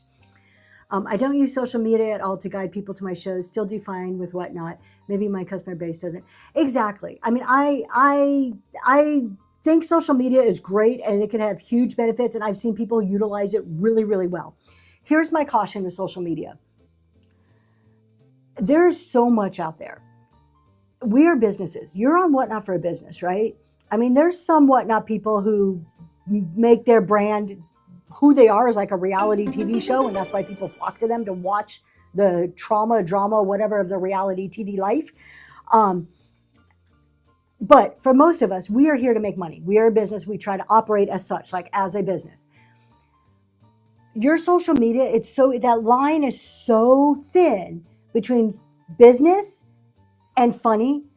You could say the one wrong thing. You can you could just be just one tiny step over that line and really alienate a huge customer base. I'm a little nervous of that. I'm a little nervous. Now, when you're doing social media, if it's so business-like, people are like, yeah, I don't want to see that. I want to see you doing something funny. I want to see you making fun of something. I want something to make me smile. But once you start getting into that area, you're really running a huge risk, and it doesn't take much. That's one of the reasons why I'm hesitant to do too much on social media, because I want to keep the integrity of my business. I do not say that to say don't use social media. I just think you have to be smart in the way you use it and think through the implications of what you post. I tried a private show. So we have Hickville Junk Rescue. I tried a private show, but was unable to invite by sharing. So I had to send a link through text to individuals. When we had Mrs. Big Papa Pump, we had the same issue. And I'm not sure if it was the app that was not updated, or it might have been something else. Maybe you can check to see if there's any updates, and that might help. We ended up creating a different show, and she was able to come onto the private, but she was using her computer. Yeah, there's Whatnot can be. We all know Whatnot can Whatnot sometimes. It's glitchy. It just is. However, I have to say I have tried another selling app. I'm not going to name it. I've tried another one that does live shows, and Whatnot is leaps and bounds ahead of it. Just saying, leaps and bounds ahead of another one that's out there. We were talking a little bit about accounting. I keep saying I don't want to talk about accounting all day long, but I do want to talk about your withdrawals, taking money out of Whatnot. New sellers come on and it's like, I can't wait to get to 1,000 sales and I get my money instantly. I've heard a couple other talk show people talk about this too, and I think it's a really important point. If that is your personal goal to get to 1,000 sales, wonderful. We all need to have goals. But if it's just to pull that money out, you've got to think of it from a business perspective. If you are running your business, it is so bad that you have to get to 1,000 sales because I need to do a show in order to put gas in my car, you need to stop and analyze it a bit. You need to take a step back. And I'm sorry if I'm not trying to offend people here. I'm just trying to be very honest in the way businesses are run. That if you don't have enough of a reserve to wait, at least taking withdrawals from Friday to every Friday, if you cannot go a week without grabbing that money down, if your electric bill comes in the mail and you're like, oh, shoot, okay, let's do a show. I got to pay my electric bill. You need to step back and look at your business. You need to have a little bit of a reserve. David Reseller, it doesn't go away. Whatever we post on YouTube stays there unless there's something that I need to take down. But usually I go and check, and if there's any copyright that is preventing the show from being published, I fix it right on the spot. So it's there for you.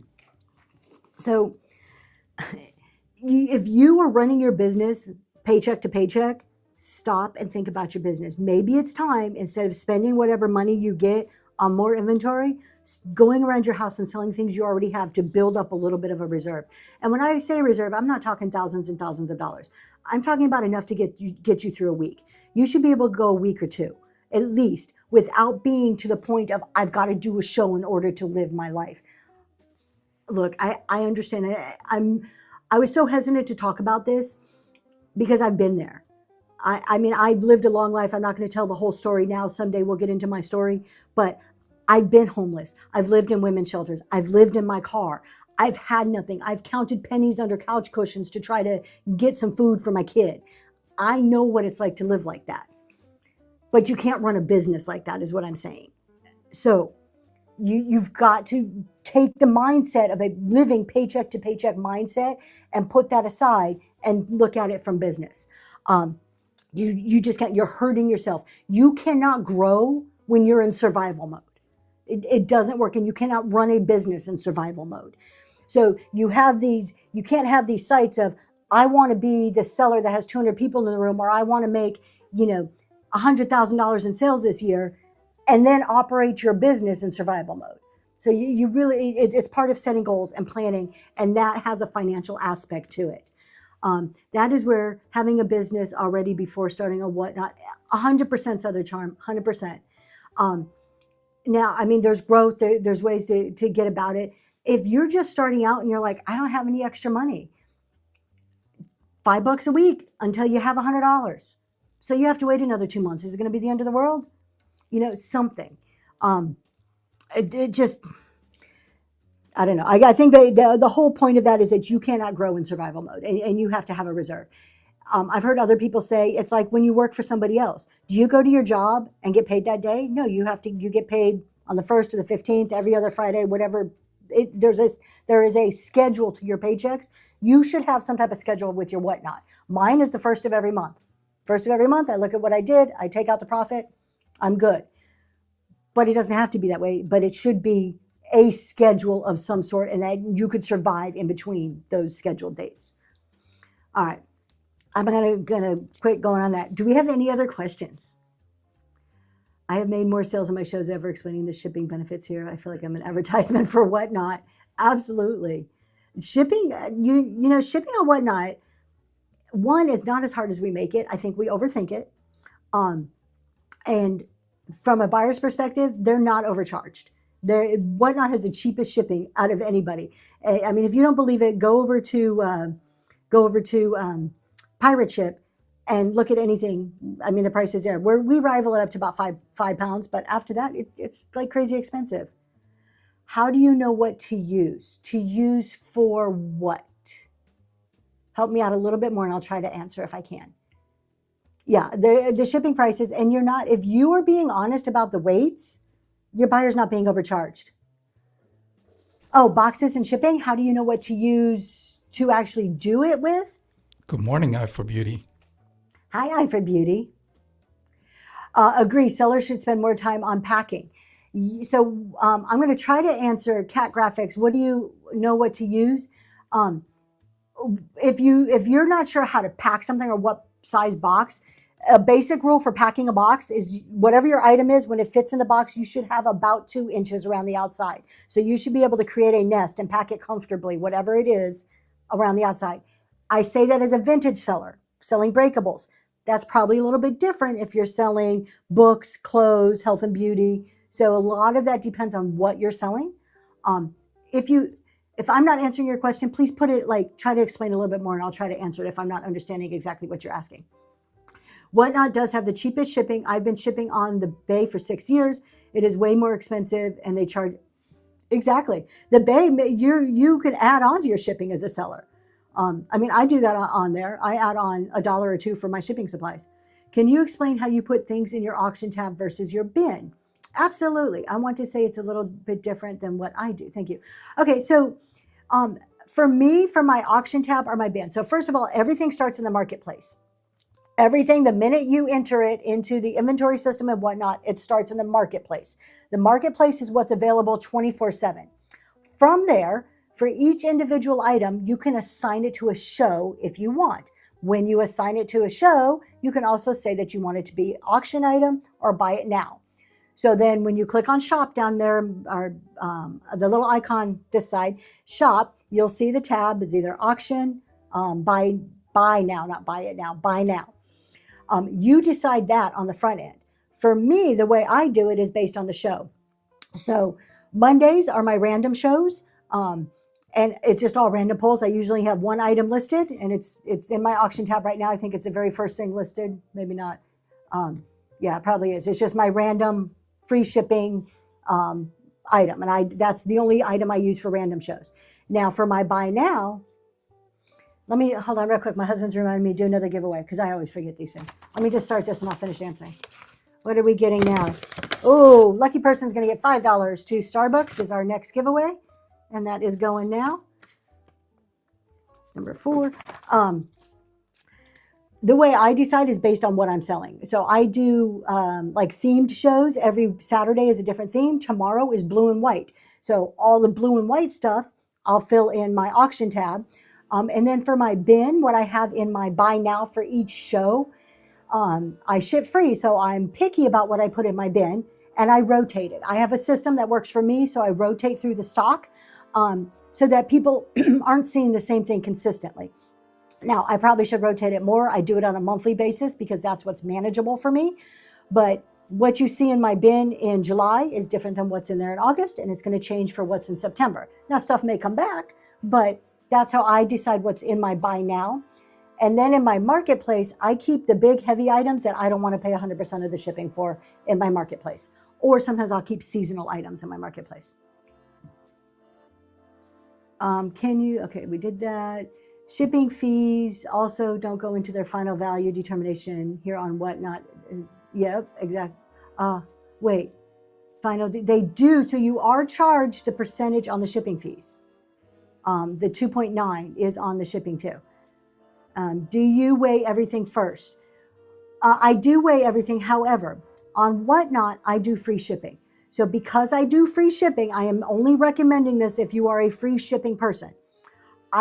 Everything I put in, I put at 1 ounce because I do free shipping.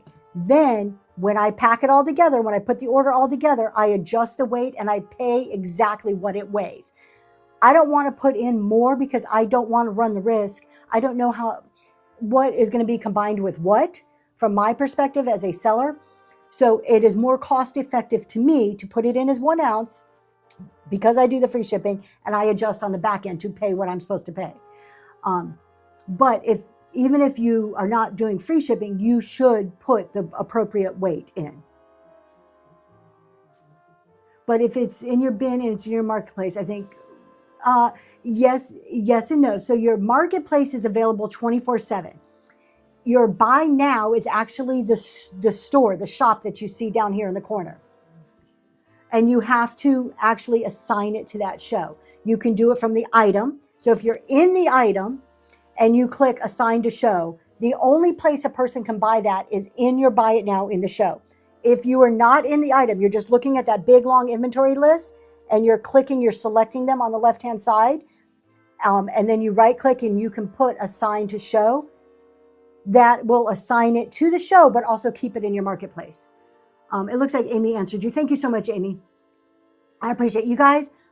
I don't know everything. We're all smarter together. If there's a question and I'm not answering it really good, or you have other information, or you just want to help out, please feel free to put your answers in. I am not offended in any way. We are better together. Good morning, this Sassy Vintage Chick. Does your seller shipping costs come out of the payout area or on a credit card? The seller shipping is taken out immediately. So for shipping that you're paying as a seller, we're not talking about whatever the buyer pays. That happens on the buyer's side. I don't see it. I don't worry about it unless I go looking for it and I want to do some calculations. But what you pay as a seller comes out the minute that sale is complete. So they swipe, the auction ends, that money comes out of your ledger immediately. So whatever money you have sitting in your whatnot account, that money is coming out of right away.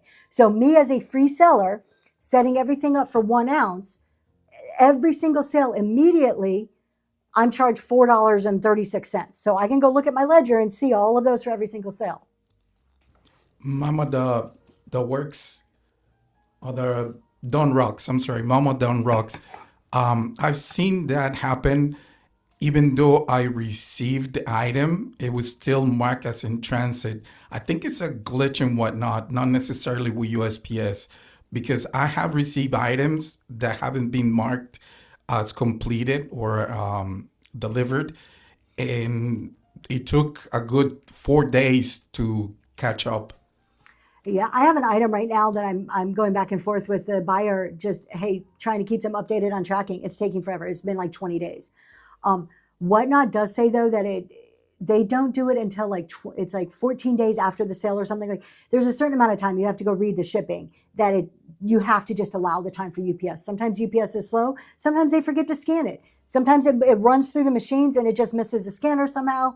We can't control it's UPS. Tinkerbell, you won that giveaway. You're getting $5 gift card. Thank you for being in the show today. I appreciate you. So let's start another one. What's our next giveaway here? Let's do this one. Get this one up and going. All right, so this is number 5. And what is this one?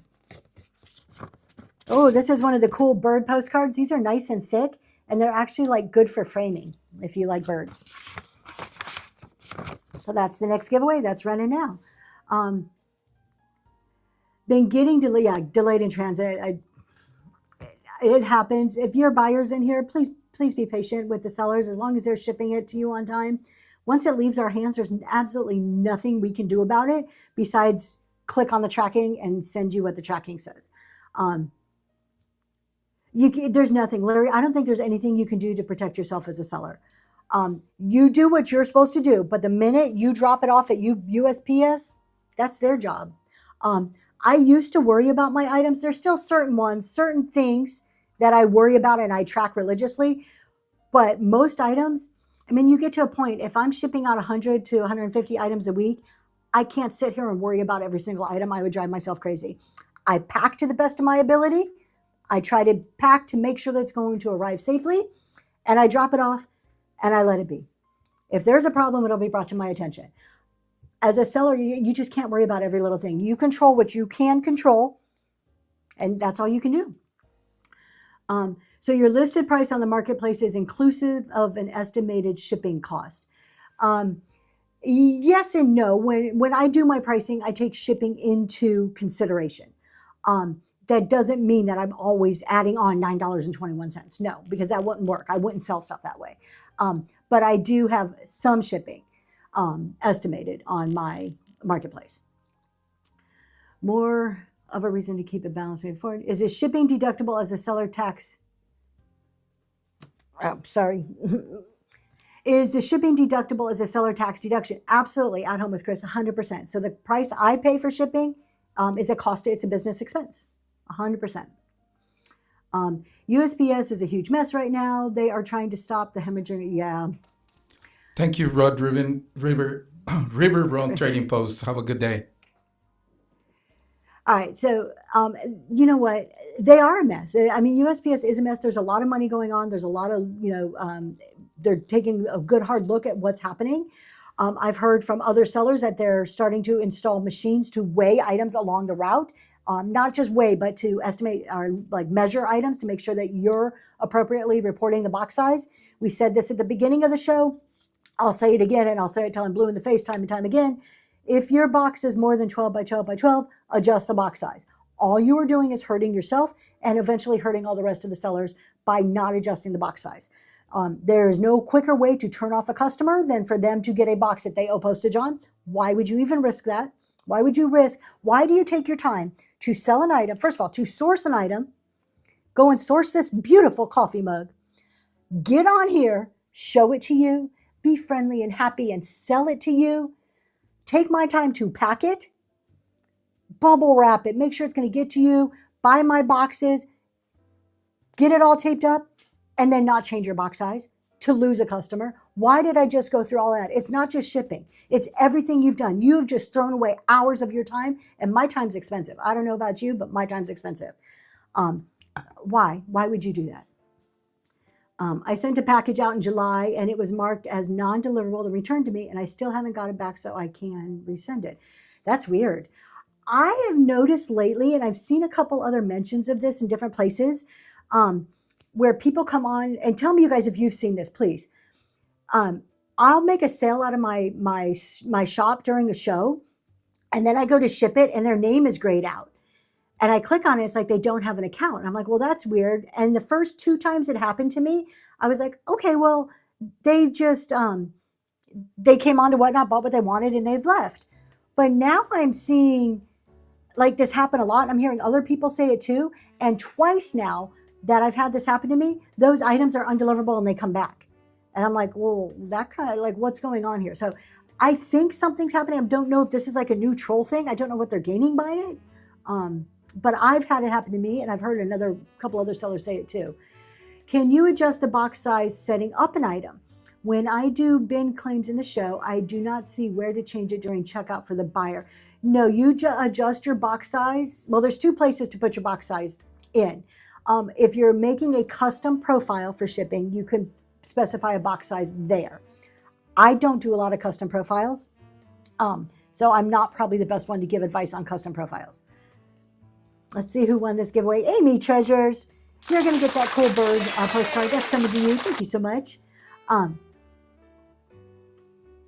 Was it? Oh, no. Nope, that was a postcard. That was right.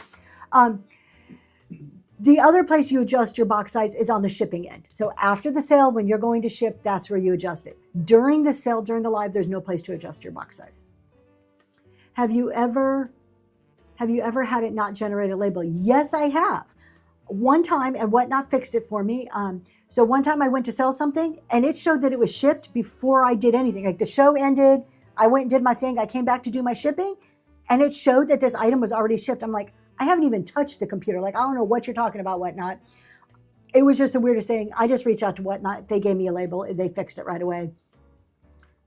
Coach Constance, how are you? Got your box and it was packed in me. Oh, thank you so much. At Home with Chris. Mine was actually sent to good customer. USPS says vacant, but had no clue why. I mean, yeah, we got to put our addresses in correctly. I mean, and sometimes they're human. USPS is human. We get on them. We're like, oh, you take too long. You use my package as a football. They're human. They're just like us. They're just like Whatnot. There's a lot of great USPS people. There's a lot of great Whatnot people. And then there's some bad seeds. It just is. Sometimes I package things up at one weight, and at the post office, it's a different weight. I don't see where I paid anything extra when it's more. Why? Connie, that's weird. Just make sure your scale's calibrated correctly. I mean, I can see a scale being off an ounce sometimes, or maybe it's the way it's set on the scale. If it's a big box, could be off a bit. I've had that happen to me.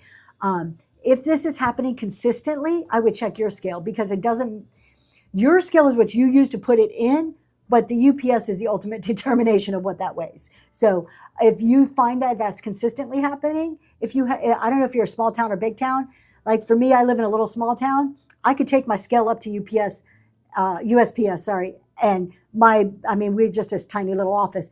They would let me weigh it right there on the counter and then them weigh it so we could figure out the problem. I do a scan sheet and then never weigh any of my packages. Lintro, yes, a lot of people use the scan sheets. Be careful with the scan sheets. Whatnot will not accept that as proof of delivery. So I had an instance where something wasn't delivered, and Whatnot was like, you can't give me a scan sheet. So a scan sheet is when you go to all of your shipments, you can do print scan sheet, and it prints out all of those shipments on one page with one barcode that you can take to your post office, and they scan it as if like it's picking up all of those packages at once that you delivered them. It's good for the post office. For our sellers, I wouldn't rely on it. It's just nobody's going to accept it as actual proof of delivery. But here's the other side to it. They offer it to make it easier for the post office, or make it easier for you maybe to count all of it. Whatnot is working on. Oh, cool. So there's some things in the process. It sounds like Whatnot's working on some stuff in the background to help with our shipping to make it easier. Some type of scan sheets or something. So maybe we'll see something come out eventually. So that would be really cool. There's those of us who I don't even get mine scanned when I drop it off. If I have less than 10 packages, I walk them to the front counter, they scan it, and it's proof of my delivery, I get a receipt. But normally, I go 2 or 3 times a week and I have the whole bed of my truck filled with packages. My post office isn't going to sit there and scan them. I go to the back deck, they bring out the carts, I dump them all in the carts, and they'll scan them within an hour. I also live in a very, very small town. I know my postmaster. I have trust in them. We've built up a relationship. I feel safe doing it that way. That may not work for every post office. Does the package get weighed after it's scanned? Yes, it does, Coach Constance. And that's what I was saying, that they're putting in, they already have machines that weigh it, but there are also certain post offices along the way, because like it goes from place to place to place and it goes through conveyor belts. There's machines now that they're putting in that also will take the measurements of the box and compare it to that label. Off in the bay in the back. Yes. Yeah. We just drop off in the back because there's no way I would make 20, 30 trips in with my little wagon full of packages. It just logistically does not work. What do I do? What do I do in real life? I'm not sure if you're asking, Allison, clarify your question. You're asking what I do in real life. I am a CPA, an auditor, an exciting auditor in real life. Let's see. Contact the seller and let them know, then contact Whatnot. Oh, thank you. Thank you. I was like, I have no idea what you're asking. Oh, to your message, Allison. Oh, okay. Morning, I'm a buyer. I never received an item broke in pieces. Clear. Oh, yeah. Contact Whatnot. Contact your seller first. Y'all, please. If you get something broke, most sellers, they're not trying to scam you. They are not. Most sellers are trying to package properly. But some sellers are new. Some sellers haven't learned. Some sellers like me have been around for a while and I know how to package things really well, and stuff still breaks occasionally. It happens. I can sit here probably, I'm just pulling a number out of my head, but I would guess to say that 98% of sellers want you to get your item in one piece. It makes no sense for them to go through all of that effort to send you something that's broken. So if you are a buyer, please give the seller the benefit of the doubt and let them know that it broke. It is the nicest thing to do. Maybe they cannot do anything about it. All they can do is say, thank you for letting me know. Maybe they'll send you a coupon. Maybe you just get an apology. But what that seller can do is they'll think about your package and they'll say, did I ship it good? Could I put more bubble wrap? I mean, that's what I do. Anything that's ever broke, thank God I don't have a huge breaking track record, but I have had things break. I sit and think about it. I'm like, what can I do different to make it better?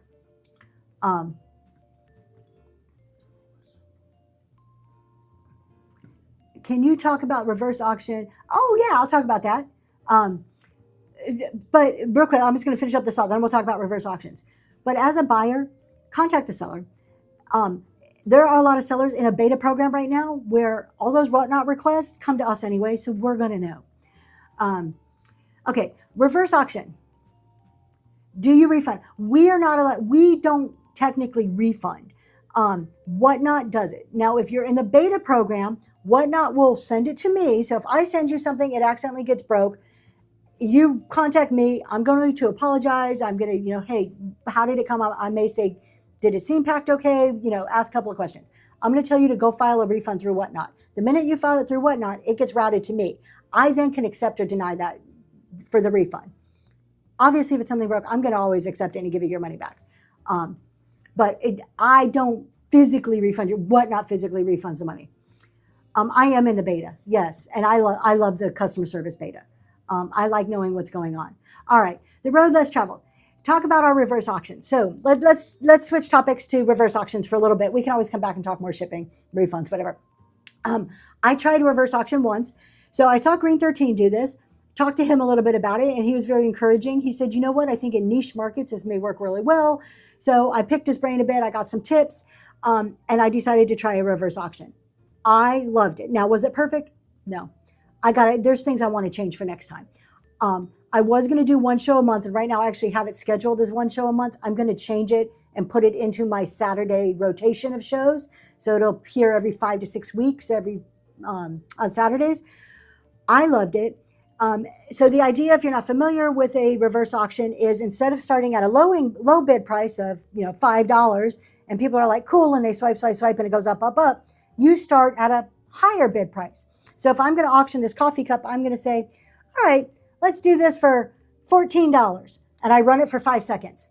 Immediately after that 5 seconds, if nobody swipes it up, I'd run it for $12, and then maybe 10, and then maybe 8. The idea behind the reverse auction is the buyers or the viewers do not know what your floor is. So you don't know if I'm going to run it 2 times, 3 times, 4 times. So it gives the buyers the benefit of kind of picking a price point that they're comfortable with. So the minute I hold this up, you might think in your head, ooh, that has a T on it. My name starts with a T. I love that cup. I'd pay $10 for that. So I started at 14, nobody bids. I do 12, nobody bids. I do 10. You're like, boom, swipe. You don't know if I'm going to go to 8 or not. Maybe at 12 I stop. Maybe it never gets to 10. But to make a reverse auction work, once I do it, it's gone. It's never coming back. Because if I just keep bringing it back, it defeats that whole purpose of the reverse auction. So it gives a little incentive. It creates FOMO, so fear of missing out. It creates an urgency on the buyer side to get something at a price point they're comfortable with. What didn't work for me when I did my reverse auctions, Whatnot isn't set up for that. So the only way around it is to have one listing that you're constantly changing the price on, which is kind of cumbersome, or to set up multiple listings that you're having to constantly click, at different price points. That's a con to it. So it just wasn't set up. Whatnot's not set up for it yet. The pro to it is, especially with free shipping, and it can be also with reduced shipping, I was able to control the price point a little bit better. It psychologically, from a buyer's perspective, seeing something go down in cost is more appealing than seeing something go up, obviously. And if I knew I had to pay a certain amount for shipping for this, and I knew what my cost of goods was, I can set my base price to never go below that. Whereas if you're doing a standard auction, that mentality of a standard auction is to always start a little bit lower, right? So I liked it. I'm going to do it again, but I'm going to try to improve it. It was clunky. It was the first time I tried something. As anything, the first time you try, you got to work out the kinks. It is a slower sort of auction too. And I wouldn't suggest it for just standard stuff. Like I'm trying to do more of my higher end, more of my expensive items to offer better prices. So if something's been in my bin and I've had it listed for $180, I may start it at $180, but take it all the way down to like $140 to try to give an incentive for people to buy it. Extending grace. What are you saying here? In that auction, do you tell your customers that the item will only be shown once during the auction? Yes. That's another important thing is a lot of people aren't familiar with reverse auctions. They're also called what I've heard Dutch auctions. I've heard that from other people, but I've only ever known it as reverse auction. A lot of people aren't familiar with it. So you need to educate, put it in your show notes and continually say, hey, this is it. I'm going to show it one time. Now, because that was my first reverse auction I did a few weeks ago, I did bring one item back. But I made sure the price point that I sold it at was something that was acceptable to me. And I felt it was a win-win for the buyer and it was a win for me. The road less traveled, we talked about you on one of my shows and I mentioned it and we told people to come here for more info. Oh, thank you so much. I appreciate that, the road less traveled. I liked I really liked it enough to want to do it again. I'm actually so the way I do my shows, I set up my Saturdays. I have a rotating schedule. Tomorrow's blue and white. I do primitive, farmhouse, cozy, like cozy cottage, country cottage, um, and French country. I'm going to add in the reverse auction. So for me, it works because as I source, I have shelves in my storage area for each type of auction. And as I source, I start to add those items to the shelf so I can quickly and easily see, do I need more blue and white or do I need more primitive when I'm sourcing? So I think some of my higher end items that I get that are a little more difficult than other shows to sell, I will put into my reverse auctions and try to sell them that way. Um, do you bring items back in future shows or not? From the reverse auction, I will probably put them in my bin, yes. But I don't know about future shows. I won't do another reverse auction with them. I've got to figure out the logistics of keeping all that straight because there's not a really good way to track it and whatnot. But yeah, because I still want to sell it. So I still eventually want to sell it. So if it doesn't sell on that show, I also list on other platforms. I'm very transparent about that. Whatnot's not my only listing source. So a lot of times, if those high-end items don't sell here, they're automatically on other sites. And this is when I talk about the Whatnot market. I know there's a train of thought that, oh, Whatnot, if we continue to sell higher-end items, it'll be great. There's a market for that. But Whatnot in general is a place to get discounts. People aren't coming here to pay the same price that they can pay on another platform, right? Like if you want a swung vase from another platform, go ahead and go pay $200, go do it. But that same swung vase here may only sell for $150 or $120. It's just the reality of Whatnot. So, when I'm bringing it here, if it doesn't sell here, I'll put it there to get if I want a certain price for it. Any other questions? I was going to talk today about facilitating and how facilitating in sales, but I only have about 10 minutes left, so maybe I'll save that to next week. How are you showing the banner at the top? That is my husband, so he does all the graphics for me. It's not through OBS, he uses something else, but he does teach on OBS. So if you are interested, send him a message. He'll put something in the chat, and then he does one-on-ones for free, so he'll set up something with you if you're interested in learning how to do any of that. Farm LLC. I was going to talk about you, Farm, and I never got to all my topics, but I do want to say something about you, nicely, obviously. Yes, OBS is a software program that you run on a computer that allows you to create different things along graphics, for example, and split screens and have different camera views. So if you are interested, send me a message and we can work on setting up a consultation one-on-one so I can explain further. Farm LLC, do you have a benchmark price for an item in the reverse auction? I do. So I have a base price, like a bottom line price that I won't go below, but I don't reveal that. I don't, because it would defeat the purpose if I revealed it. But every single item, so every item I sell, when I'm pricing it, so like before I do a random show, and I'm thinking, okay, what am I going to price this at? Since I don't start everything at $1 or $3, I have a spreadsheet and I figured I'm like, okay, if I paid $5 for this, I have a spreadsheet where I can look at 5. It adds in some estimated shipping cost, and it's not just straight up what shipping cost you. I have a whole formula I use based on historical prices, on estimated shipping, fees, and a basic markup. And that tells me, I know if I buy something for $5, what a minimum price is, what a Whatnot price is, and what a going like average market price is. So that's what I use. I always price my items somewhere between a outside Whatnot market and my bottom line. What is my break-even point? So somewhere between my break-even and an average market is what I price my Whatnot items at. But there's always a base. There's always something I will not go below, particularly with the reverse auction. Because that's the beauty of the reverse auction as a seller. It gives me control over that, where I don't feel like I have that control so much on a regular auction. I use letters in the item numbers related to shows to track where they were originally listed, like RAO11 would be for, oh, that's good. I like that idea. Thank you, Daisy Lane. I might ponder on that a bit. So for the community chat, the 9x16, the vertical view of the platform, it doesn't allow for the computer to show the full screen.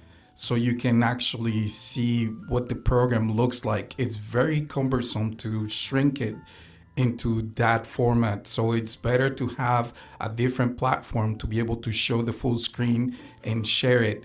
That way you can understand better how the program works. Because otherwise, I have to be moving windows because the 9 by 16 is so restrictive. All right. I said I was going to mention Farm LLC, and I do want to mention her real quick. And then Road Less Traveled, I see your question. I'm going to come right back and answer you. I was going to talk about facilitating today, but we're getting close to time. So next week we're going to talk about the difference between facilitating and sales and how they're really not so different. I facilitate. I go around and teach, which is really facilitating, which I feel a lot of those skills translate into what we do on Whatnot, and I want to talk about that. But one of the things I was going to talk about is using proximity. When you're up in front of a room and you're teaching or you're facilitating, we use proximity. We'll get really close to a student. We'll bend down to their level.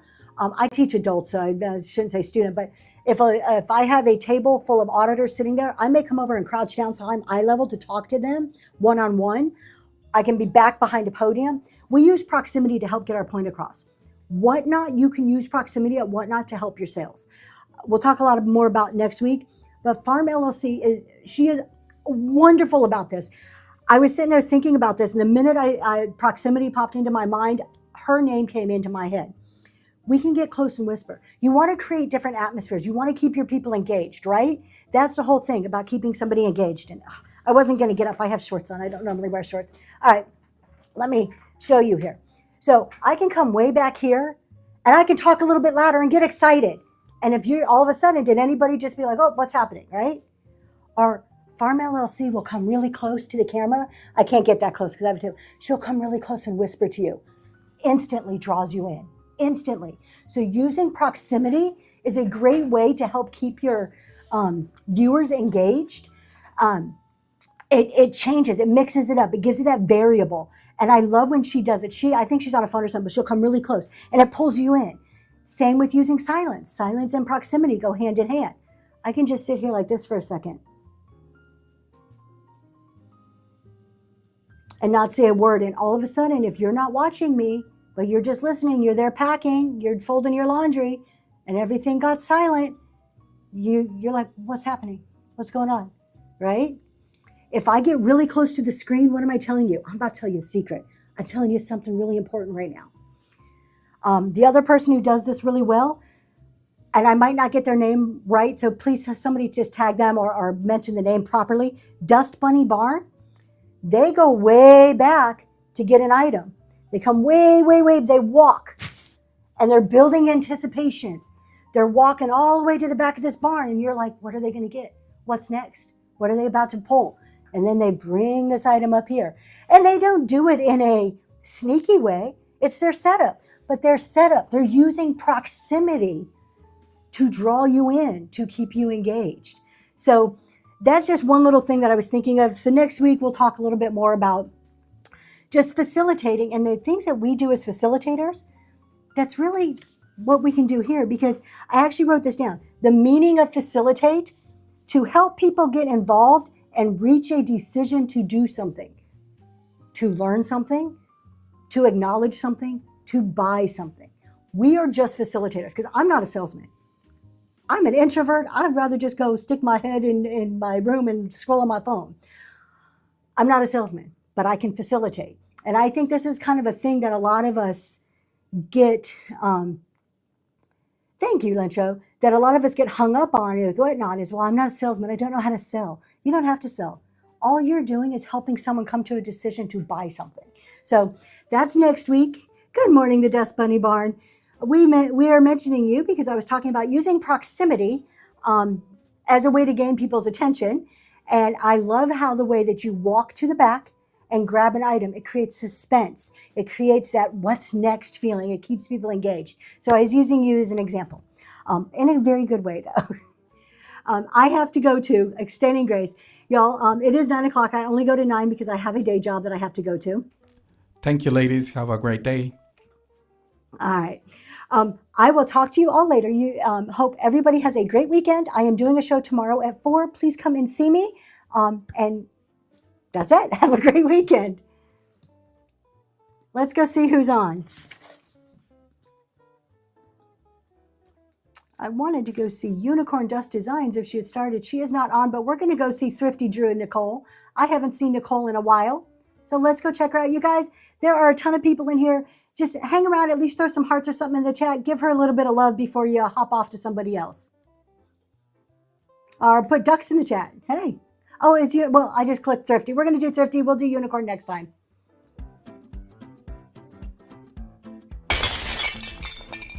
Honey, what are you doing?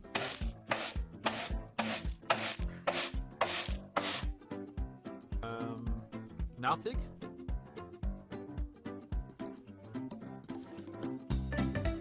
Oh. Oh, it's not letting me. Hold on. Okay, we're going to go see somebody else because it's not letting me do Thrifty. I do not know why, but hey, you guys said Unicorn was on. Let's go see Unicorn. There she is. I got it. All right, let's go see Unicorn Dust Designs.